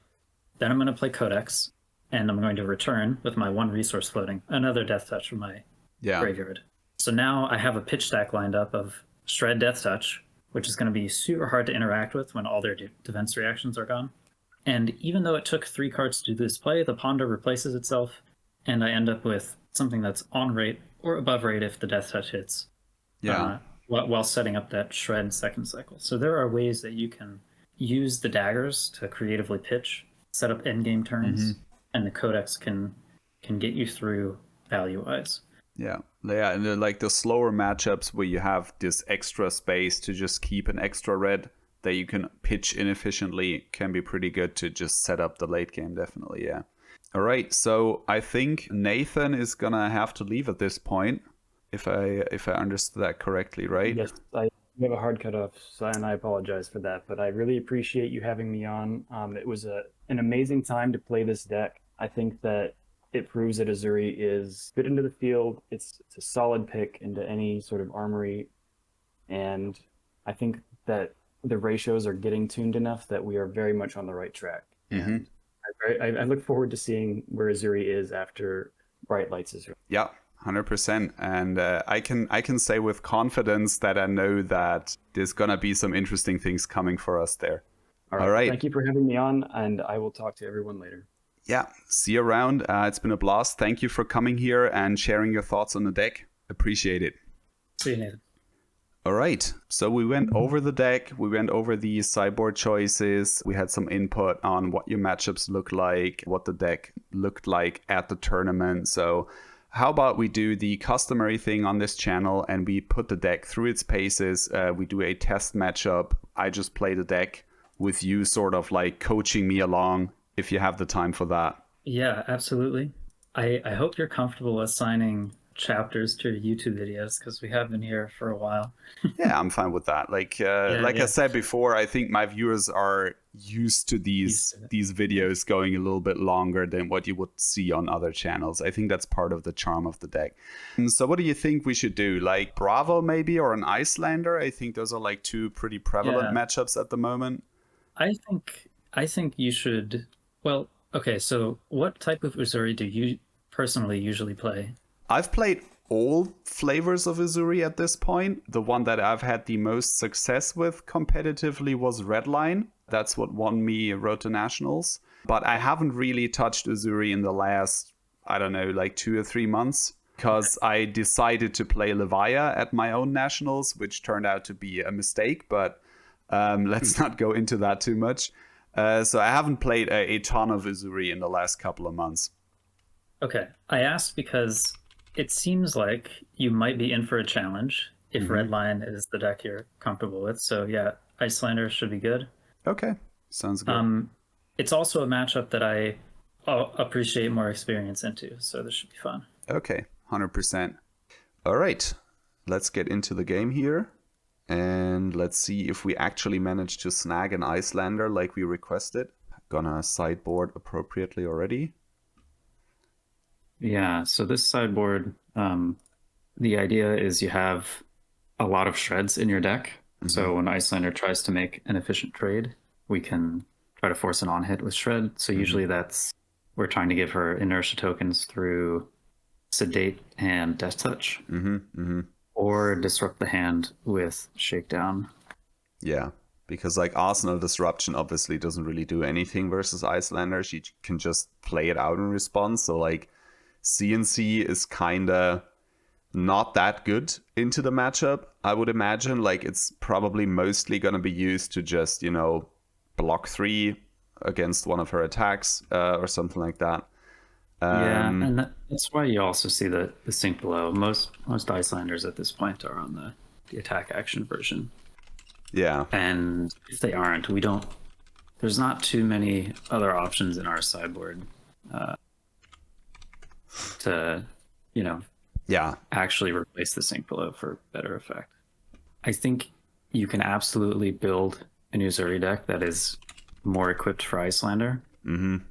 But for the meta I was expecting, where I wanted Shreds to deal with other defensive heroes like Dromai or Bravo.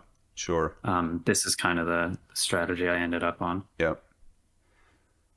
Okay. They started they start out with an Insidious Chill turn 0. That's probably like obviously very lucky for them, but not much we can do about it. Pretty obnoxious, I agree. It is.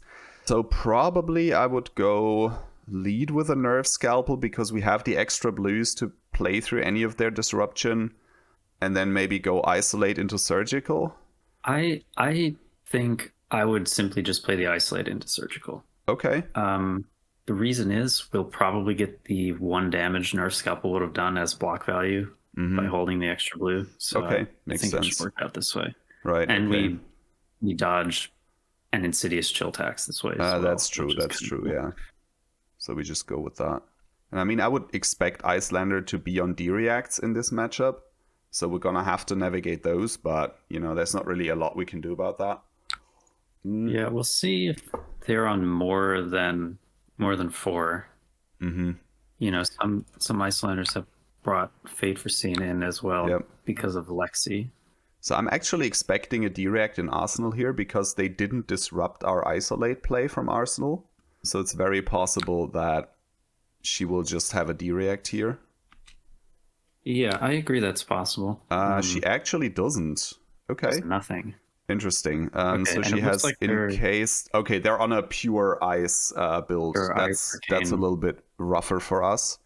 Pretty scary. I would take their fuse spirit, right? Probably we take the Cold Snap here, yeah? Yeah, I agree. Sorry, their fuse target. That's what I meant to say. So the Cold Snap and not the Encase or the Ice Bind, yeah. Right. Encase is usually good against us, but if they can't fuse, it won't do anything. Yep, true. Let's go with that. Well done, 2 silver, pretty good. Arsenal, actually, I'm not sure, because Leave No Witnesses is just kind of dead in this matchup, but I like keeping the blue more. Do we Arsenal the Leave No Witnesses? I would rather hold the blue. Yeah, probably better. Like, we don't have that many of them in the first place, so... Winter Spite, yeah, I'm discarding a Sink Below here. Agreed. Because, you know, it doesn't do anything, so... nope, I'm good with that. Discard the Sink Below, that's fine. And then he plays the Ice Bind, and we can pitch the other Sink Below to that, I would say. I agree. We only have Arcane Barrier 1. Exactly, so and it just saves a little bit of damage, so it's not the worst. Yep. Just pitching that. So this is kind of we know they have we know they have Encase in Arsenal now, right? Yeah, we do. So you can Nerve Scalpel for sure, unless we think they're gonna full block this, like for 6 damage. In which case, we might get better value out of arsenaling at the backstab. Nah, I think I'm fine with going like Nerve Scalpel, backstab, and then Leave No Witnesses, because we know they can't play it out, and it's actually a hit, so we're getting some, like, not that the silver does anything for us in this matchup. Yeah, well, so that's another option we have, is actually pitching the backstab to the silver just to see what's on top, but I'll leave the final decision to you. I think I like the damage more here. Like, this is at the end of the day, this is a race, so every point of damage kind of matters. Sounds good. So I think I just want to go with the Nerve Scalpel here. I think I was starting to say we sort of dodged a disaster scenario. We saw the sink blows early when they Yeah, didn't true. clunk up our hand too much. True. Knowing Absolutely. that they're a full arcane deck. Yep. And full arcane, I would say, is generally probably the scarier version for Uzuri to deal with. So Yeah, I'm kind of interested to see how this works. It's been kind of lucky that she's had to arsenal red cards like twice in a row now. So that definitely helps. well, what's interesting is they had an option to not arsenal a red card by playing their Insidious Chill. True. Or like they could have arsenaled the Insidious. Obviously, I think it makes sense. Okay, nice. So he's giving us the Iron Rod here. So we just shred this, get the on hit, and yeah. Yep, absolutely. Yep. My guess is they're gearing up for a like a huge play with their tunic. Sounds right, yeah. All right, and we get to do the shred thing. And he has the already. Sink. Okay, I mean, nice. I can work with that. That is fine. I agree. If we get a Sink from them here, it's out of the way, and arsenaling a blue shred doesn't feel like particularly good, so Weird. Okay. a red winter spite. So we might expect their encase into a fuse card as their last card in hand. Probably, yeah. My guess is the only thing we'll be doing on our turn is playing Ravenous Rebel. So wait, encase turns off our hero ability, right? Yeah. And we don't really care about that because we don't have anything in hand here. So I'm kind of inclined to... I would discard the CNC. Yeah. Right? Probably, There's yeah. no way for us to play it realistically. I mean, it depends, right? Like, depends on what exactly they arsenal, so... Well, I think we're probably going to get hit with either Coronet Peak or a fused encase. Either way, we're discarding a second red. So yeah, like discard the CNC makes the most sense because if we can arsenal the shred, that's going to be huge in pushing through like a sedate token. Not sedate. I think you inertia put token. The wrong option there. Oh right, I did. Yeah. What was that? Oh, I was paying 3. Yeah.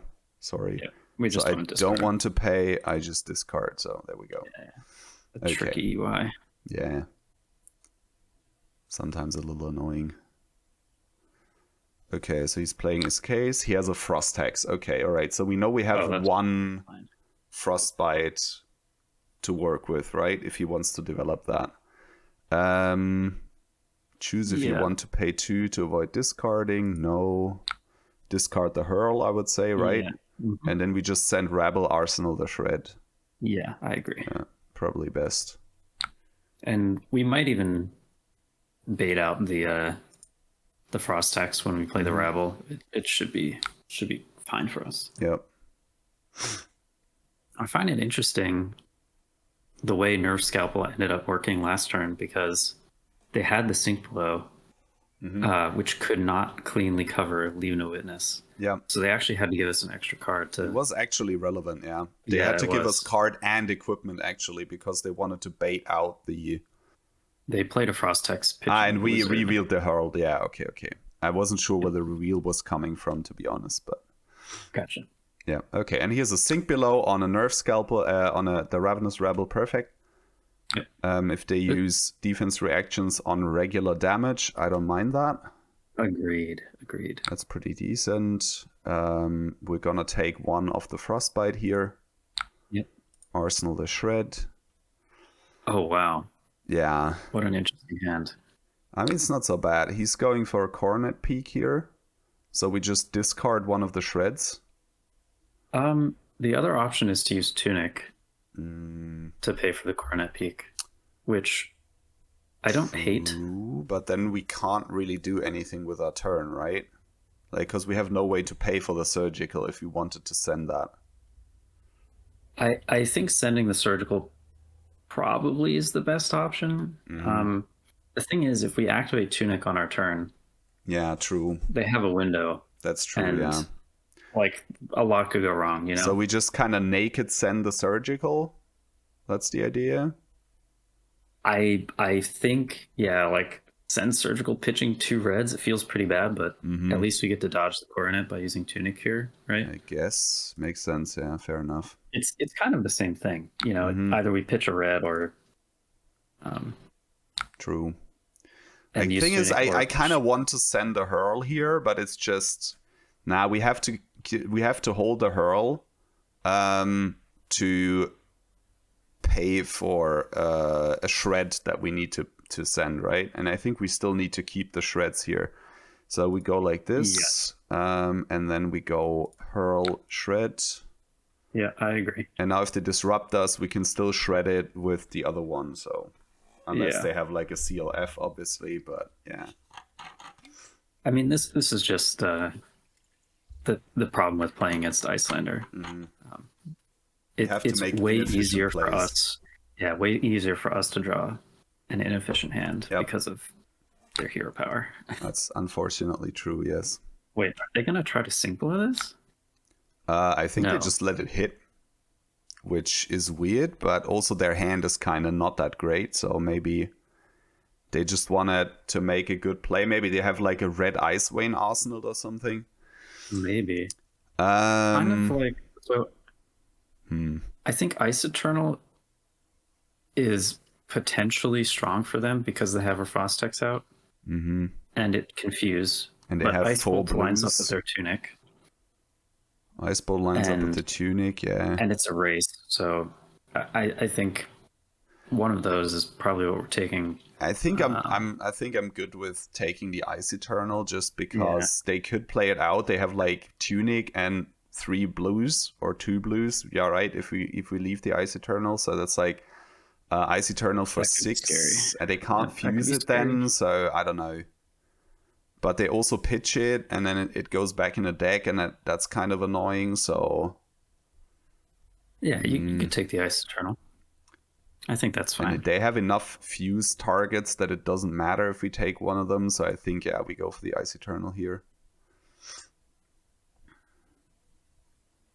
Oh, they had another Ice Bolt. And now he has the Ice Bolt. Okay, so they were probably just playing this now to get the extra damage off of the Frost Hex. If they didn't want to block, so I guess that makes sense. We're pitching the shred here, I suppose, just to save some life. Yep.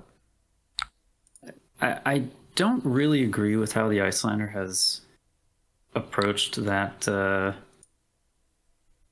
surgical. Like on their turn, they're not going to have too much to do. I mean, we're losing the damage trade already, so it's like really not the end of the world for them. Probably Coronet Peak.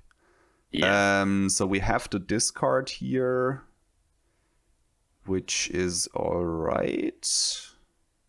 It's kind of unfortunate that we haven't seen any of our inertia tokens here. That's kind of annoying, to be honest. But sometimes it happens like that. I think on our turn, so we know their last card is a Frosting, which is pretty ineffective. So we could line up Isolate Surgical, right? We could also just hard cast a Surgical and try to shred them. In which case we would want... I think I'm fine with doing both, but... Yeah. What do we pay here? That's kind of a question. I think putting E-Strike on the bottom is okay. Probably, because it's next to some other reds, so it might fix that hand if we see it again. Let's go with that, yeah. And then we can use Codex to pay through the disruption. So yeah, I think I just go Isolate into Surgical, use the Codex to pay through the Frostbite, and then shred it if we have to. I think so. Should be fine. We should get some decent tempo here. I think this is a good turn cycle. It's not this worst. Is kind of what you hope for the Surgical turns to look like. Our last one was pretty ugly. Yeah, like Surgical with 3 other reds is kind of like not what you want to see. But I mean, it's gonna happen, right? Like you run a very blue or rather red heavy deck on purpose with a lot of shreds, so you have to accept that sometimes they just clunk up, you know? Yeah, but I agree with your earlier statement.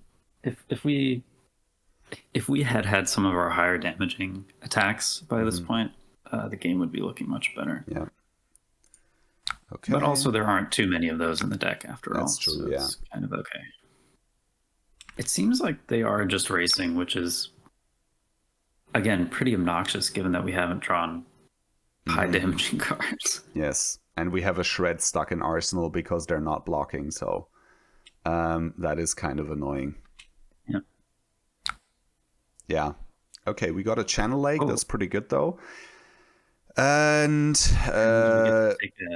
Ice Vein, I would say, is probably the most... Like, the Winter Spite is gonna hurt a little bit, but other than that, their turn doesn't really do anything, and Ice Vein is really the annoying one.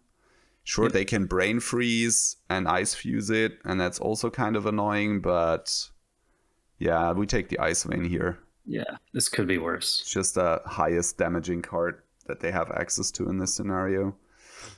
I think, given that they've played 2 Sync Belows already, we might be able to assume that they're going to block less. Seems like it tends to be like not, hey, look, a discard lined up with Sync Below again. That's cute. Pretty good. Nope. Discard the Sync Below, easy. But problematically, we do nothing on our turn. Yeah, that's kind of... Because Shreds and Arsenal. Shreds and Arsenal, and that's really annoying. Yep. So, yeah, I guess we pay 1 here. Pitch the Nimblism. Yeah. Man. Waning Moon. At least they're giving us, like, something to do with our cards. Pitch outlets, yeah. Yeah, pitch the Nimblism, I would say. Yep. Strange turn cycle. This one. Very strange. We are really not getting anything here. I'm tempted to go Tunic, pitch to Silver just to find anything here, but also there's not a whole lot of things we could find. So I agree. It's probably just a pass. Probably would just pass, or we send a Nerf Scalpel with the Codex. I don't hate that. It's 1 damage. Yeah. It clears the Codex, which is kind of stuck at the moment. They have a Frosting in Arsenal. So I think our Codex is better used on defense to stop their Frosting, because like they're definitely going to play it. There's no way they can use all the other cards in their hand, right? Fair enough, yeah. I mean, we could also block 2. It'll block the Frosting and then the Frostbite from the Hex. True, yeah. It's a decent point. And if they do nothing and keep a Frosting in Arsenal, I think we're okay with that too. Yeah, fair. All right. Yeah, it's just sad Iyslander problems that we're having. But it's okay. Like, this is a bad matchup. By no means are we supposed to be favored. You know, yeah. Especially into like the pure arcane version, right? Yeah. We're just trying to highlight the tools. Well, hopefully highlight them and see if we can do something. Here we have an interesting choice. We could activate Tunic to clear a Frostbite and prevent 1 more damage. Yeah, that's actually true. Yeah, why not? I'm not hating that. I don't think I can do that here. That's fine. Yeah, I would have to the priority window because Talishar. Yeah, like, fuck it. Okay, I'm not going to go back for that. Fine. It's all right. Yeah. I can work with that. Okay, and then we take 1 more off the Frostbite. Nope. I mean, okay. Yeah. Hey, this is a good hand, but they're probably going to take our best card, sadly. So it's Brain Freeze, Fused with a Blizzard. Yeah, Fused with a Blizzard. Remember. So how do we do that? So I guess we go for... Do we pay here? I feel like we can pay with the yellow shred here. Just because like we don't really need to discard. And then maybe we can bait them into taking the Isolate. I'd prefer pitching with the Isolate. Okay. Because keeping the shred. I think they're likely to Waning Moon us, so we'll at least be efficient with the... Okay, makes sense, yeah, fair. And they're just going to take the Sedate. Yeah, 100%. Yeah. Which is unfortunate, but We'll get I it mean, next turn. Which not is much nice. we can do about that, so, Yeah. that's all right. Yep. Waning Moon, sure. So the decent thing about this turn So cycle they have is, a Blizzard. Oh, no, they pitched a Blizzard, so we don't actually know what they have in Arsenal. All right. That's right. Yeah. So, Infect. It's just Infect, see what they Yeah. do. And we have outs to them blocking 6, which is nice. I mean, they're not going to block 6, because, I mean, unless they account for the shred and they block 6, but... Okay, they go for a Polar Blast, interesting. sure. They pitched a red when they had Tunic up. Maybe they're trying to set up a late game. And a red Ice Vein at that. Yeah. Might be that they're setting up for like a kill cycle. Yeah. Like get us to like 10 and then just kill us with that Ice Vein. Could be. Right. Absolutely. Yeah, I'm not paying to prevent Dominate. I'm good, thank you.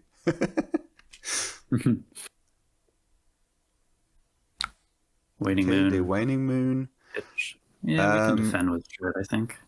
Yeah, I'm fine with that. Pitch 1 to the shred. And this way, If they do defend block, 3, we can still shred, yeah.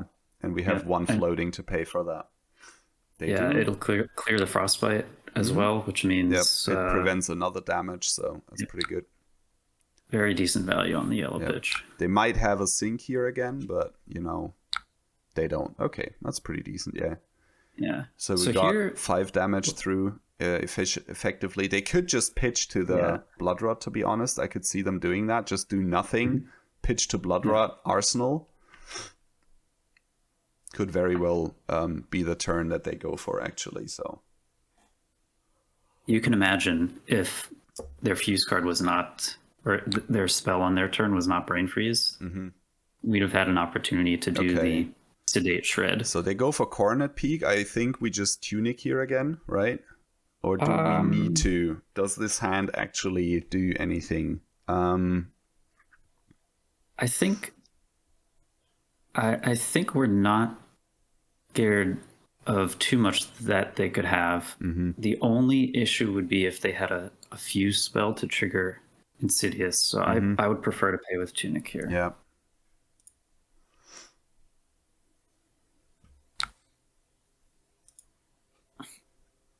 Which is kind of nice for us. Our Tunic has lined up Lined pretty well, yeah.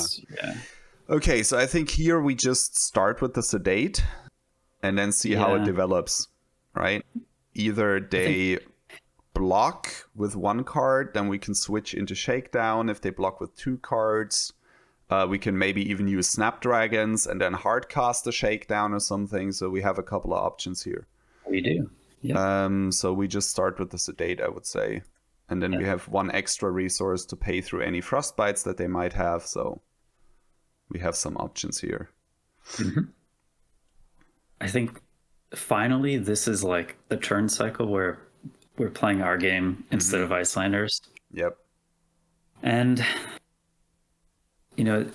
I think the games that you win, you have this turn cycle pretty early on. Yeah, you need to set up like an early game advantage because Yeah. right now we're sitting at equal life, right? And this is exactly what Iyslander wants to do. Yep. Basically just whittle us both down until we get into this like 10 life range where we can't really do anything to stop them. Okay, they are letting this pass. This is interesting. I think basically they're just trying to race. Yeah. So I kind of like Snapdragons. And if they have the sink below, we go into Shakedown or CNC, or probably Shakedown. I'm not hating that, yeah. Let's go for that. The only downside to Snapdragons is if they have exactly Channel Lake Frigid. Yeah, but if they have Channel Lake Frigid, I feel like they would have used it now, right? In response to prevent us from swapping anything in. So I'm not hating Snapdragons here. Okay. Let's go for it. If they do have Channel, it's a little unfortunate. Yeah, sure. But okay, sure. Very nice. So we got the inertia on them. That's pretty Wow, good. and they still haven't given us a frostbite. That's amazing. So I'm thinking actually we might throw the CNC here. I agree. Because I feel like they might actually have like a red in Arsenal that they want to play on their next turn. Yep. So and I'd then say we can Arsenal shakedown, wait until we draw a shred, and then go to town with that. Yep. I don't hate that. Wow, this worked out much better than I thought. Mm-hmm. This is it's an interesting quirk of the all arcane Iyslander. Mm-hmm. Is when you Arsenal red cards, they tend to be ones that like they enjoy synergy with fusing and all these things. But okay, block 6 is fine. Okay, they block 6 and they do block with like a channel. So that's the second one gone actually, because we banished the first off the top with one of the shakedown, one of the surgicals, and we've also got another frost hex, so they cannot really set up a triple frost hex combo. I don't think that they need to at this point. They don't. It's not really something. Yeah, they had a red ice main. Okay, that makes sense. Yeah, and they fused it with a cold snap. At least they won't get that in Arsenal. So yeah, but we get taxed 2 cards, one from the chill and one from the ice vein. It's kind of annoying. So our turn can probably be Enlightened Strike for 7. Probably, yeah. That sounds like not the worst play, actually. No, pretty solid when they don't have an Arsenal. They don't have an Arsenal, so I would say we pitch to the Isolate here. Then we save 1 life off of the damage, right? We pitch to Arcane, and then we discard right. one of the So reds. This is Insidious Chill first. It doesn't really matter what sequence, whether you pitch or discard first. I think it doesn't matter, so we just go for this. Yeah. We pitch 1 to the Arcane Barrier, and then we don't, and we discard. It's a question, do we? I think we discard the Leave No Witnesses here, right? Oh, wait. So they have no Arsenal. So we can actually go Rabble into Leave No Witness and potentially get 8 value instead of 7. Yeah, but we could also flip something else, and the Leave No Witnesses is another banish off the top, which could actually be relevant. Could be. Yeah, fair. I'm not hating that. Yeah. So it's actually decent. What kind of variance are you looking for in this turn cycle? No, I'm fine 0 with that. or some. Yeah. I'm fine with that, to be honest. Like, it's a little bit gotta more... make plays to win, you know? True. Gotta get a little lucky in this matchup. Yeah, absolutely. And a Waning Moon here to make good use of the resources. That's also perfectly understandable. Yeah, because they're flip a yellow, so the damage is the same, but we did get the extra banish off of the Leave No Witnesses potentially, so it's not the worst. Yeah, they're just in full race mode, it would seem, which makes sense. I mean, we are very low. Like, they almost have us in kill range, and we have AB1, right? And there's no aces in the deck, so... Yep. I don't think we have a high chance of winning this, but at least it highlights the matchup pretty well. And they have a sync, actually. Oh, I'm tempted to flick here, like, just to get maximum value. Just, why not? Yeah. Sure. Sweet. We take it. Yep. Absolutely. Get 1 damage, get the banish. Why not?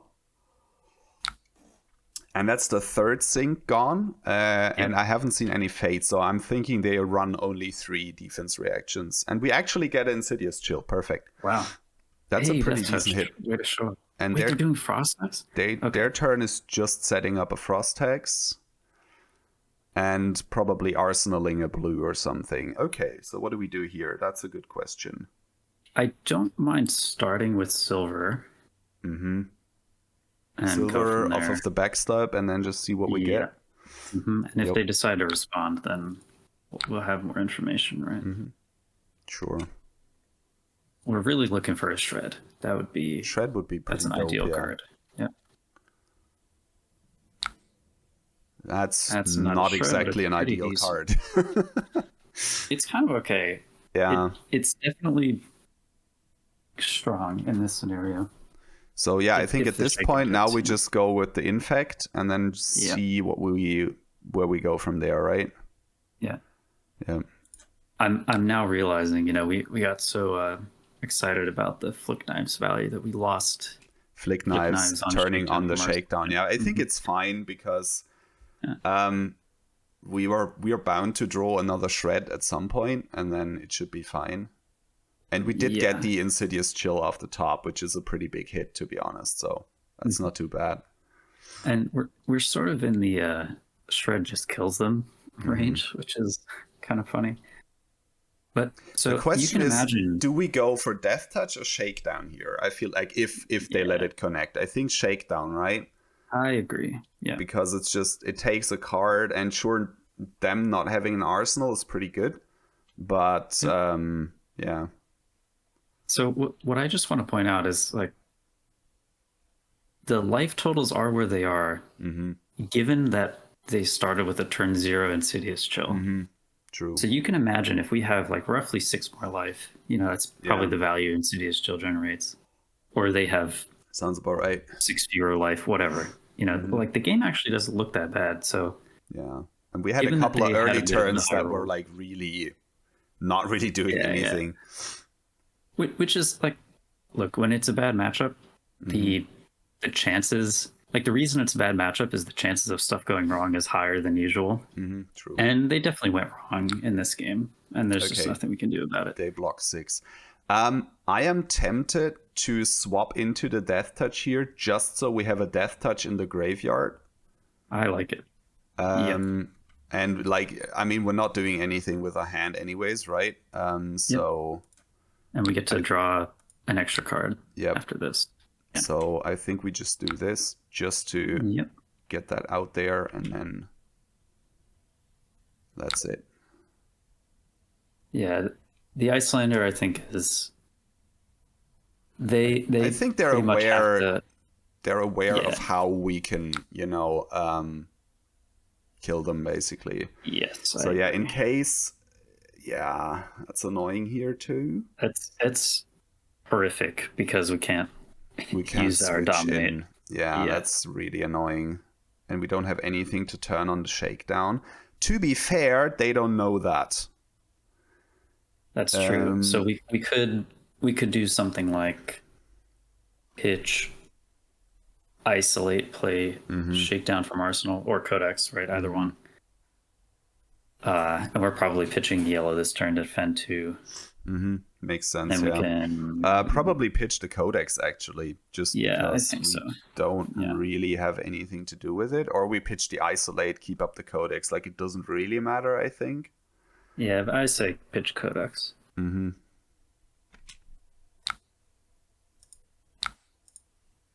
It's kind of weird, right? This is like the only matchup where Codex does next to nothing. Like, it's specifically in this one. Into Bulllander, it's actually got nice. It's quite good. Because you can actually force them to have a red in Arsenal, and that's pretty decent. But in this matchup, it just kind of does nothing. So, yeah. Okay, so we just go for the Naked Shakedown from Arsenal. So the thing is, like, if they kind of have to respect it, because if they don't, they go to 7. Sure, we don't get to strip a card, and that's kind of annoying, but also they go to 7, and that's kind of relevant. There are scenarios where they don't have to respect it because we have 2 Frost Techs. Yeah, I mean, they could just kill us here, to be honest. Like, there's hand sequences they could have that just kill us here. Yep. That is unfortunately true. And that's fine. Like, sometimes you just run into a really bad matchup, and I think full Arcane Iyslander is probably some of the worst we can have. Yeah, I think this is the less popular version. It is, It's kind of unfortunate that we didn't get to showcase the Bulllander experience, which I think is way closer than people understand. I think it is, yeah. But it's not super unrealistic. Like, you can run into somebody running this at an event, actually. So Right. I don't think we pitch here, because we can just pitch end of turn to the Frost Hex, so it doesn't matter. And this way we don't show that... I agree. Yep. We don't show our hand, so we just take the damage here. And then see if they block, how they block. Yeah. Okay, they do Waning Moon us here. Interesting. So I'm guessing they don't want to block. So again, we just take the damage. Well, they had the 2 floating anyway. Makes sense. Yeah, true. Yeah, Yeah, because it was an Ether Hail, so they just use their resources efficiently. True. So now I think pretty much our only way to win is if we arsenal the shakedown and draw it into the shreds we've been waiting for. Yeah. And they just go like wisely. no blocks. They just go exactly. make you have it. The thing is, if they no block, they also play around shred, right? Yeah, it's true. So that actually makes sense, and it only puts them to 7. So that's actually they can take another one of these without dying. Pretty much. If they had a blizzard, that's a blizzard interesting. Here, that is definitely interesting. It deals 2 damage. I guess, true, because of the frostbites. Yeah, fair. That is true. Yeah, so they just take 6 here. I guess we pitch the sedate, arsenal the shakedown. Yeah. Again, I think our only way to win is to shred this thing like twice, probably. Even then, we don't win because it just puts it to 1. Even then, we don't. Yeah. It doesn't really do anything, but we do have the shred here, so all right. it's kind of inefficient. But all right, let's see what they do. They might just say we kill have us. A chance, I mean, we're done. Yeah. To be honest, I think they just kill us here because they do. This is 4. We can only block 2, so it's GG. Yep. GG. So something that you could do, like let's say you're an Uzuri player and there's more Icelanders in your meta, and you're looking at this list and you say, well, the shred game plan is cool, but it's not enough. Especially if you have an arcane Iyslander floating around, you can put in Melrune Hood in addition to what we have, and Orbitoclast as your weapon, taking out some of the sideboard choices I went with for the meta that I expected. And you can also, if you really want to annoy Iyslander players, you can sideboard Energy Potion and Sigil of Solace. Yeah. Those 2 cards will like give them a hard time. Yeah. Like Sigil is just great because it prolongs the game, right? Gives you more chances to find that like lethal range. Because that's typically how Iyslander goes, right? Like you're at equal life for the majority of the game, and then at some point they just kill you because they have like all of the instant plays. They have the Storm Striders, and you just can't do anything about that. Or like we've seen now, they just run a lot of arcane damage, and you have low AB, and then you just die to that. So that's definitely a consideration. And energy potions also prolong the game because they can give you resources in situations where the opponent thinks that you're out of resources, right? Because you're overextended, or rather it gives you the range to actually overextend a little bit without, having to fear getting blown out by it. So it's pretty good. So if there were some hypothetical meta without Lexi and Iyslander was one of the top decks, you could easily transform this deck. You take out Frailty Traps, you take out some of the other tools that are meant to beat Lexi. Yep. And you replace the cards that are bad in the Iyslander matchup, like Sink Below, etc. And I think you can get this matchup pretty close to a 50-50, which is surprising given how shallow Assassin card pool is. It's probably still Iyslander favored, but I think you can get it to a point where it's not like, overwhelmingly bad for you to run into an Iyslander if they run the more popular Bullander version. I think the pure arcane version is a lot harder. I mean, it's easier to tech for because you can just kind of run AB3 in a bunch of blues, and then that really takes a lot of steam out of their deck because suddenly all of the encases, brain, like all of that stuff doesn't really do anything anymore because you can just pitch a blue to it and then all of the effect is just gone. But it's also the much rarer version, so typically you don't really tech for it. And we've seen that with this matchup, like Crown of Providence was basically useless because they never attacked us. We had Sink Belows boarded in, they were completely useless. We just got a little bit fortunate that we were able to actually just kind of discard them anytime they had like a crown or something, a Coronet Peak activation. And then we could just discard the Sink Below to that, and it didn't hurt us too much. But yeah, like obviously we lost this game just because we really didn't get any kind of early pressure that stopped them from getting this advantage that they need to actually clean out the game.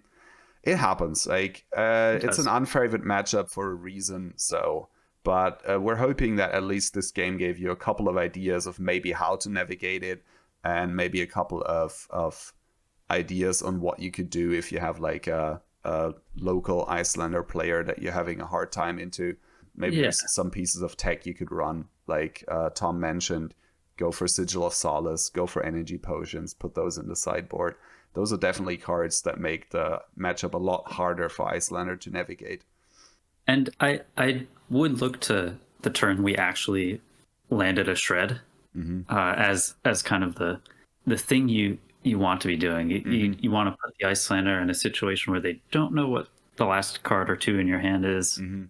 And if it's a shred, you can give them some inertia token and disrupt their play. Unfortunately, we didn't have a good follow-up this game, but you know, they did have the turn one Insidious to just kind of steal tempo whenever they wanted, which they did very effectively. So yeah, that was a very lucky opening hand for them, but it happens, right? It's a card game. You have variance.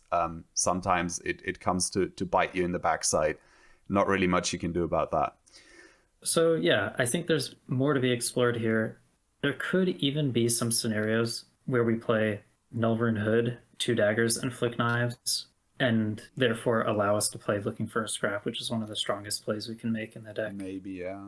So I'm glad to see that there's still some lore here with especially Iyslander, though. If she does Living Legend soon, maybe all of this will be just academic. Might be irrelevant. Like if Hamilton takes her to Worlds, I think that's it. She's out of the game. Assuming he wins the thing, obviously, but you know. Yeah. I mean, she's still an extremely good deck, right? Like a properly played Iyslander has very few bad matchups apart from basically Lexi. That's really the only one I can think of. Yeah. Well, the Lexi matchup is very bad. Yeah. Iyslander's conversion to day 2 at US Nationals. So this is the 523 person event. Yeah. That even had some draft rounds to help buffer those Iyslander stats. Yeah. Her conversion was only in like the 35% range. Okay. Right. Some of the conversion to day 2 was Briar. She did a lot. Other decks close to 60 were Dromai, Bravo, and Uzuri. Yeah.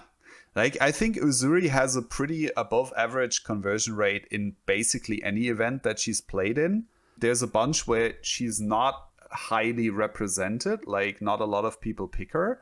But I think even in those events where there's like, I don't know, 5 people on Uzuri, maybe 10 people or something, those people have a typically pretty good conversion rate. Yeah, I think she's underrated. I think some of the top players have kind of they get attracted by the sheer power level of some of the other heroes, and Uzuri gets overlooked. But the power level is here if you can engineer the right deck and the right play patterns.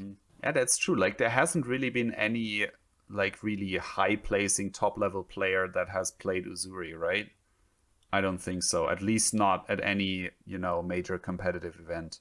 Right. I mean, the names that you expect to see on the streaming tables. Yeah. Exactly. And to not play Uzuri. Like, right. I don't know, Michael Fang, Michael Hamilton, Brody Spurlock, those kind of folks. And none of them have ever touched Uzuri like at a big event to my knowledge. So I think it's kind of too bad. It is. And maybe it's also too bad that we don't get to see as many other strategies on the stream tables than the ones that the more consistent names play. And I think this works, weekend, right? Well, it certainly drives engagement when you see the popular names. But I met so many excellent players over that US Nationals weekend. So many players who probably deserve to be on the stream table. My friend was the one of one Arachne that converted to day 2, and he never got on there. Like, oh man, that's there's a shame. Opportunities. Like that would have been pretty nuts. Like actually seeing a well performing Arachne and just he got if I'm not mistaken, he got exactly 64th place. Right. So top 64 Arachne never made it to the stream table. Pretty good. That's a shame, right? Pretty good. Like Arachne's just not really all the way there, I think, yet. So they're gonna need a couple of extra cards to really make the whole strategy that they're going for pop. And that's just not quite there. Again, potentially bright lights might help a little bit with that. So let's see how that works out. All right, I think it's time we wrap this up. This has been the longest video I have ever recorded for the channel. We're currently sitting at 2.5 hours. Oh, wow. So it was awesome having you on a channel. Thanks so much for coming here and doing this like really in-depth analysis of the deck. And it's very interesting to have a sort of new perspective, I think, because this is really something that you're kind of the first person to sort of explore this direction that sort of merges the two, I would say, most prevalent styles of Uzuri at the moment, with like Contract obviously being the third kind of wheel, I would say.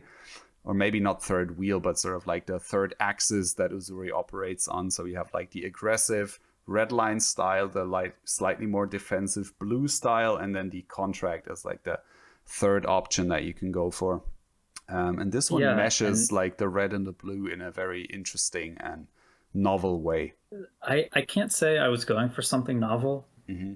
I just wanted something better than what was there. Right. And I think this is it.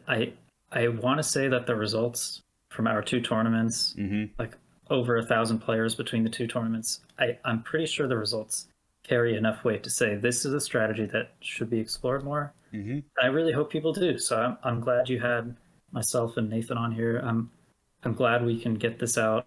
I want to see what people come up with. I am convinced that this is not the best version. I know there's more to come. I know people are going to innovate. So that's what I'm looking forward to most. 100%. Like Uzuri does not feel solved at this point. And I don't think that she's ever going to be 100% solved, to be honest. The deck is too flexible and too reactive in what it does and the ways you can react to a meta and adapt to that for it to ever be like 100% solved, where you can go, this is the Uzuri list that you need to play. It's the best one. I think the deck is just too flexible for that to ever happen, in my opinion.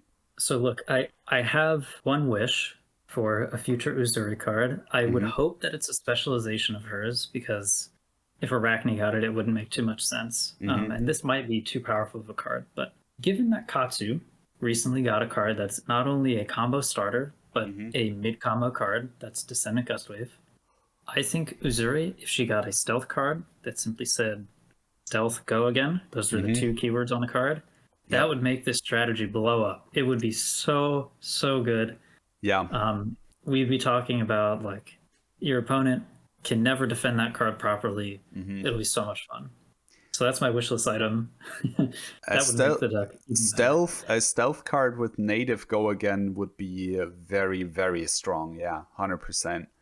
Probably would have to be a majestic, and probably would have, I don't know if I want that in blue or red, to be honest. Like, I'm not sure what's better. Yeah, I think in the that most spot. Powerful would be blue, because probably it could also pitch.